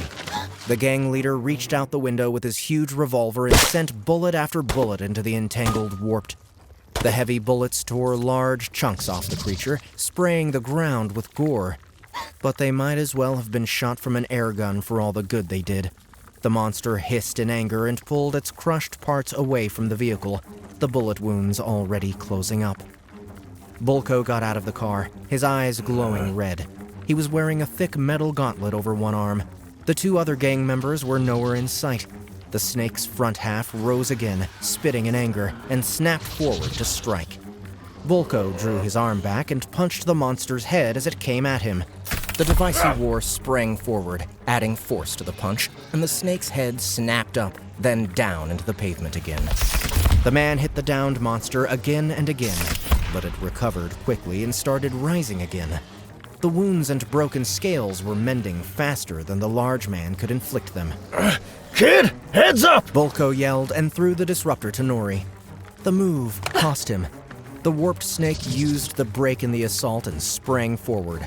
The large man was hurled on his back and his hands caught the snapping maw just before it bit his face. Kid! Hurry up! He shouted, his bulging muscles straining against the pressure of the stronger monster. Nori, Lana, and Nathan stared, mesmerized at the titanic clash. A man was actually holding off the snapping jaws of a monster at least 5 times his weight. Kid! He yelled, a tone of desperation in his voice, and the red in his eyes dimmed. Nori came to her senses. She pointed the disruptor at the snake and fired. The beam blew a small crater in its plated body. The snake wriggled forward, pressing the pinned man harder against the ground. Nori walked toward the monster, pressing the trigger again and again. The shots blew more holes in the creature's body, but even though the wounds didn't heal, they were too small to be fatal. Just as Volko's arms were about to give in, Nori reached him. She pressed the end of the disruptor to the warped's head and fired. A beam of blue light instantly appeared out of the other side of the warped skull, and the giant beast dropped, further pinning down the struggling man. Nice shot, kid. Mind giving me a hand now? Nori narrowed her eyes and moved her weapon slowly, pointing it at the man's face. Hey, what the hell do you think you're doing? Nori? Lana came to stand next to her. What are you doing? We can't let him live. I had to kill the warped or it would have turned on us next. But if I let Volko go, he'll never stop chasing us to get into that ship. But he saved us! Yes, I did. I didn't have to. Nori shook her head. He needs us to open the ship for him. We can't trust him. He's killed people. Volko's face darkened, and he stopped struggling against the monster's weight. You don't know what you're talking about, kid. Some people deserve to die. Nori pointed the gun at his face again. We actually agree on something for a change. Nori, don't! You're not a murderer! But he is! And in a time where humans struggle to survive, there's no greater crime. People like him are a danger to our entire species. We can't let him live. Oh, I'm a danger to our species? Why? Because I killed a few people who deserved to die? I guess in your book, rapists and those who steal from children and the elderly should just get a slap on the wrist? Nori stared at him, flabbergasted. Volko clenched his teeth and with a powerful push, heaved the dead monster off of him and sat up. That's right. I used to live in the Grand Mall shelter. We were lucky. Me, my wife, and my daughter made it to safety there when so many others were caught by those monsters. Little did we know that there was no shortage of monsters inside. The gangs ruled there by force, taking whatever they wanted.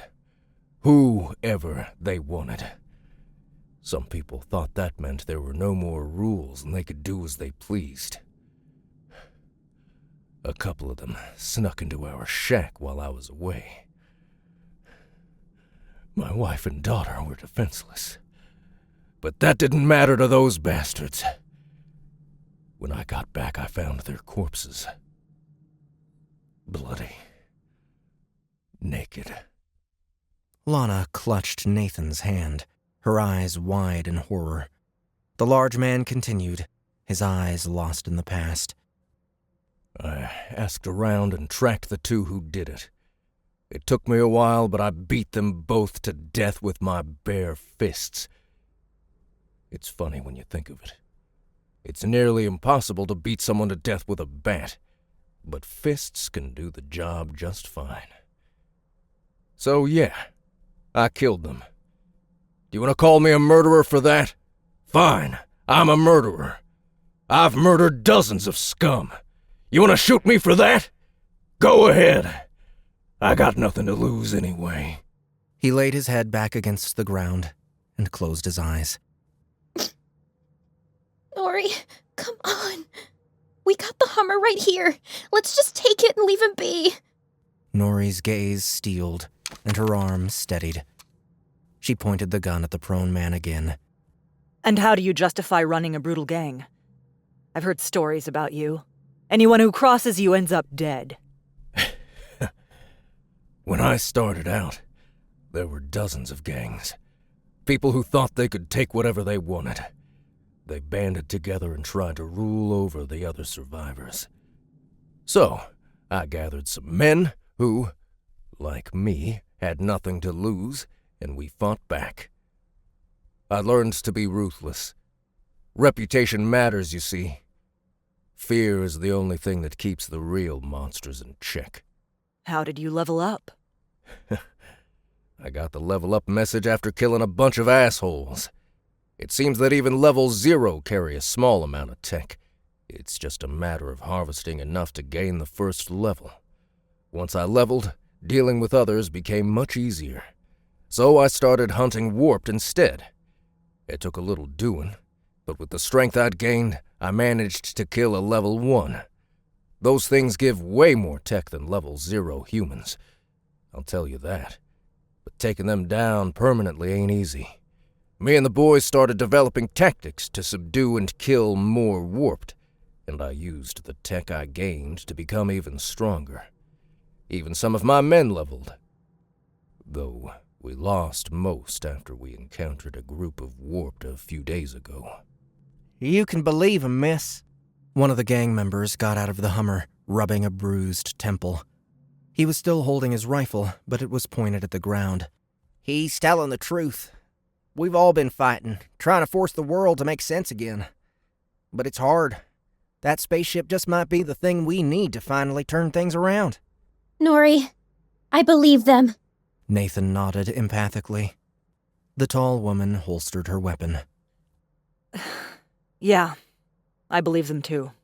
She leaned forward, offering the heavy man her hand. He looked up at her with surprise, but reached up and allowed her to hoist him to his feet. Thanks. You're strong. Meh, you're stronger. Well, I do have 8 points in strength. He grinned at her. Lana's jaw dropped. How? You're only level 4. Easy. I took the attribute boost trait and put the extra points from the first 3 levels into strength. How did you manage to get that Hummer working again? And what is that thing on your arm? Nori pointed at the thick gauntlet he wore. I was a mechanic before the calamity. When I leveled up, I selected the engineer path. After that, I suddenly knew what to do to make cars run again. Only getting the right components was a real bitch. This thing I wear is what I like to call the puncher. Gives my punches additional strength. Really handy in taking down the warped, I can tell you that. He looked down at the huge snake.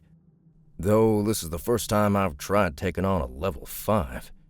It's so much stronger than level 4. Which reminds me. Bulko closed his eyes and concentrated. A line of text appeared in front of Nori's eyes. Party tech extracted. Point 4. You shared the tech with us? We killed that thing together, didn't we? We're all in the same boat here. What did you plan to do with the spaceship? I'm not sure, actually. I figured that getting it flying again might be a tall order, so I hoped to find more components to fix a few more vehicles. Maybe get my hands on some alien tech that would make our lives easier. My brain is filled with knowledge since I became an engineer. I thought maybe I could use it to our advantage. All right. We'll go back to the ship together. Tell your men to return to your base. My friends are taking their place. You're the one with the gun. Head on back to base! What are you doing? You wanted to drive back there, no? I'm the only one who can make this thing move. Special engineer's prerogative for testing their product. So, unless you're level 10 or higher, move your ass over to the passenger seat. Nori brushed past him and sat in the driver's seat. She put her hand on the light console, and the engine's gentle humming changed to an angry roar. How the hell did you do that? Nori's lips curved. Not taking her eyes off the dashboard, she answered, Navigator's prerogative. You coming? The passenger seat awaits you. Holy hell. That didn't take us 5 minutes. I never managed to get it to run faster than 30. I thought maybe I hadn't installed the new tech right. You sure can drive, girl. Nori chuckled. I'm a navigator. My path allows me to drive every sort of vehicle. Not bad. As an engineer, I can build all sorts of technical components, and the path allows me to activate the finished product for testing. But nothing close to the level you're showing right now. Navigator also allows me some limited control over connected subsystems, like the ship's logs. Although Lana's much better at getting the information out of it. I'm the expert! Lana declared. Yes, you are. Bulko looked around him, trying to take everything in at once. This thing is incredible. Look at those power couplings. They're way more advanced than the stuff I came up with. If you like those, I think you'll love what we're about to show you next. Lana grinned. They took the right door from the bridge, toward the storage room and the large pile of components they had collected from the lockers. This?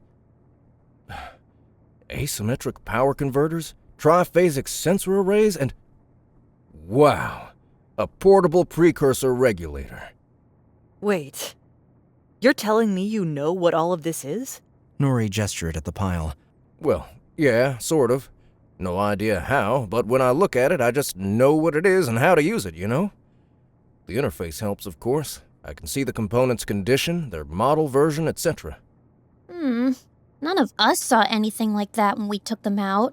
The interface only showed us the details of 2 items, a spacesuit, and the exoskeleton that Nori wears. Guess you need to be an engineer or something similar to see this kind of data. We could all also see the data of the disruptor. I'm guessing that everyone can see information on complete items, but components and ingredients probably only show their information to people with the relevant paths. All right, you convinced me. You kids are smart and resourceful. You have potential, like serious save-the-world kind of potential. I'm down with that. So, let's talk about our objectives. Wait. Are you saying you, want to join our, gang? Let's give the G word a rest for now. You 3 have accomplished more than anyone else I've met. With your abilities and my skill, we can do a lot of good. So I'm thinking we should discuss how exactly we're going to accomplish that. The biggest problem the world faces right now is the warped. It's been 6 months since the calamity, and they seem to be getting bigger and more aggressive. The snake thing we killed was the first level 5 I've seen. At this rate, in a few weeks, they'll be strong enough to punch through the shelter barricades and kill everyone inside. I think we have to figure out how to increase the shelter's defenses. We got a grounded, barely functioning ship and a limited supply of alien tech. It's not enough to upgrade every human shelter in the city, let alone the country. If we cannibalize this ship, maybe we can scrape together more weapons like your disruptor. Then we can form up a hunting party that will sweep through the city and make it safe again. Nathan thinks you're both thinking too small. We can't do everything ourselves. Even if we save the city, what about the rest of the world? You know the saying, instead of giving a fish to the hungry... Teach them how to level up and use their paths to better their lives on their own. I was going to say giving them fishing poles and teaching them how to fish, but yeah, that's sort of what I was aiming for. Wait, you got all that from a single look? We're like 2 peas in a pod. And just how does Mr. P suggest we go on implementing this plan? Nathan made a motion, like a plane lifting off. I think I get it. We can use the ship's shuttle to fly around. With all other forms of communication and transportation down, getting around quickly is super useful. It's a start. Nathan nodded approvingly. Before we check out this shuttle of yours, mind showing me the engine room? They led him through to the next door, and Bulko stood, frozen in place, his eyes as wide as saucers as he took in the sight of the alien engine. Dear God. It's beautiful. Nori elbowed him. Do you want to be left alone? What? Think you can fix it? I'm not sure. Let me check. The large man reached his hands into the air above the pit. Several light console and holographic monitors flickered to life, displaying zoomed-in images of the engine and rows of unfamiliar symbols. Nori blinked in surprise. You can do that? None of us could locate any sort of interface here. Looks like being the navigator only goes so far. As soon as I entered the room, I got a notification on my HUD asking if I wanted to run a diagnostic. That's when everything turned up. Here, I think this is what we're looking for. He swiped at one of the holographic screens, and the weird symbols rearranged themselves into plain English. Ship hull. Multiple fractures detected. Power core. Containment breach detected. Emergency shutdown enacted to prevent catastrophic failure. Thrusters offline. Null tunnel matrix destroyed. Interesting. Looks like the main power's busted. See that crack in the casing? Without it, the ship's going nowhere. The emergency power cells can only operate the ship's internal systems. The thrusters look all right, but the sudden loss of power caused the controls to go on the fritz. No idea how to fix that one. So, to answer your question, Nori, I might be able to do something about the hull fractures. But other than that, it looks like the ship's busted badly. And that's not even taking into consideration the null tunnel drive. There's no fixing that one. It needs to be replaced. The what now drive? Hell if I know. I just read the name off my interface. The actual parts are beyond my engineer score to identify. It's a subatomic tunneling device. Eh? It causes something called subatomic particle disjunction, which opens a corridor through space. You mean like subspace? I guess you can call it that. It would be cool to be able to fly away to a different star system. But I guess that's just a pipe dream if we can't even get the main power to work. Any chance we can fix that one? But the broken casing can't be fixed. It has to be replaced. Do you happen to have the number of an intergalactic spare parts shop that delivers? Lana looked at him, crestfallen. Take it easy, girl.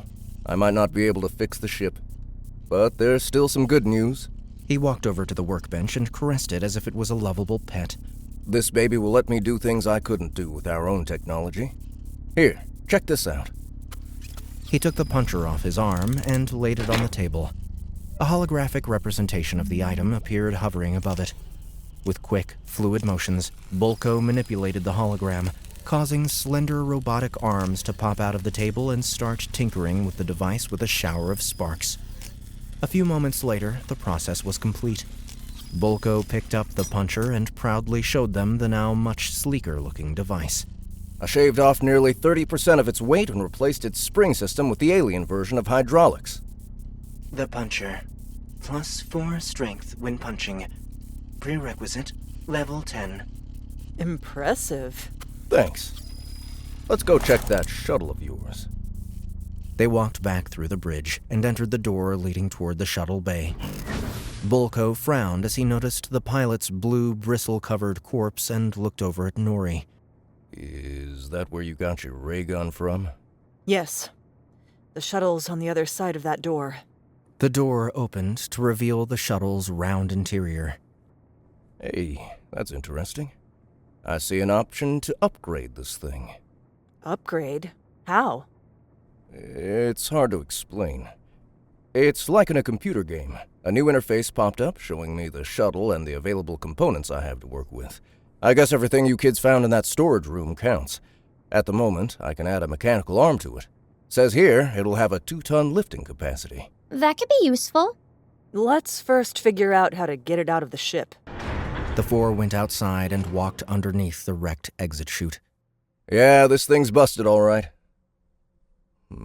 Shouldn't be a hard fix, though. The workbench had a special tool that can straighten the metal. Wait, so we don't need to use your car for that? No? Why would we? We thought we need a powerful machine to have a chance at straightening the hole. Actually, that's not a bad idea. It might be possible to use the Hummer's winch to pull it straight, but that's not really a precision tool. Luckily, you have me. Give me 10 minutes and I'll take care of it. Bulko went back into the ship, leaving the three companions behind. Well, he turned out a lot different than we first thought. I know. But don't get too careless. Despite everything, he still killed a bunch of people. I see your point. Nathan nodded firmly. I'm back! Bulko walked out of the ship, carrying a weird-looking metal bar. Now, how the hell am I supposed to get up there? They eventually moved the Hummer, parking it just beneath the damaged part, and Bulko stood on its roof. He put the bar between the twisted metal parts and his fingers clicked a small light console. Metallic screeching sounds erupted as the bar extended, pushing the metal back into place. Several more bars then split from the main one, straightening other parts back into shape. Bulko had to repeat the process a few more times until the entire exit was whole again. Couldn't do much about the paint job, but this should work now. Let's go check out the shuttle. They went back into the ship and entered the shuttle. Bulko looked around with a puzzled expression. Weird design for a shuttle. It's just a round, empty chamber. Strap in, Nori said, walking toward the wall and pressing her back to it. Bulko's eyes bulged as a metal cage descended around the tall woman, wrapping her in a protective layer. Lana and Nathan followed suit, strapping themselves in as well. The large engineer shook his head and moved to stand next to them. This is one wacky design. Why bind people to the walls when there's plenty of room for chairs? A light console appeared in front of Lana and her fingers flew rapidly over it. This shuttle type is actually common in freighters, it seems. It can be used as a smaller cargo vessel, transporting goods to and from places where the main ship can't go. And being strapped to the walls is safer than being seated in case of a crash. How the hell do you know all that? All my console is showing me is the shuttle's technical specs. I'm the expert. All right, we're ready to launch. Nori looked around at everyone's faces. Everybody ready for a test drive? This is crazy. We're about to try and fly an alien shuttle. Am I the only one that thinks we're crazy? Hey, in a world where death can come in the form of a hungry cyborg monster, dying in a plane crash looks peaceful in comparison. But to answer your question, yes, I think we're crazy too. Everyone in the world lost their marbles after the calamity. Good, then it's settled. Nori's lips twisted into an excited smile. Please make sure your seatbelts are on and the folding trays are in the upright position. Lift off in 3, 2, 1.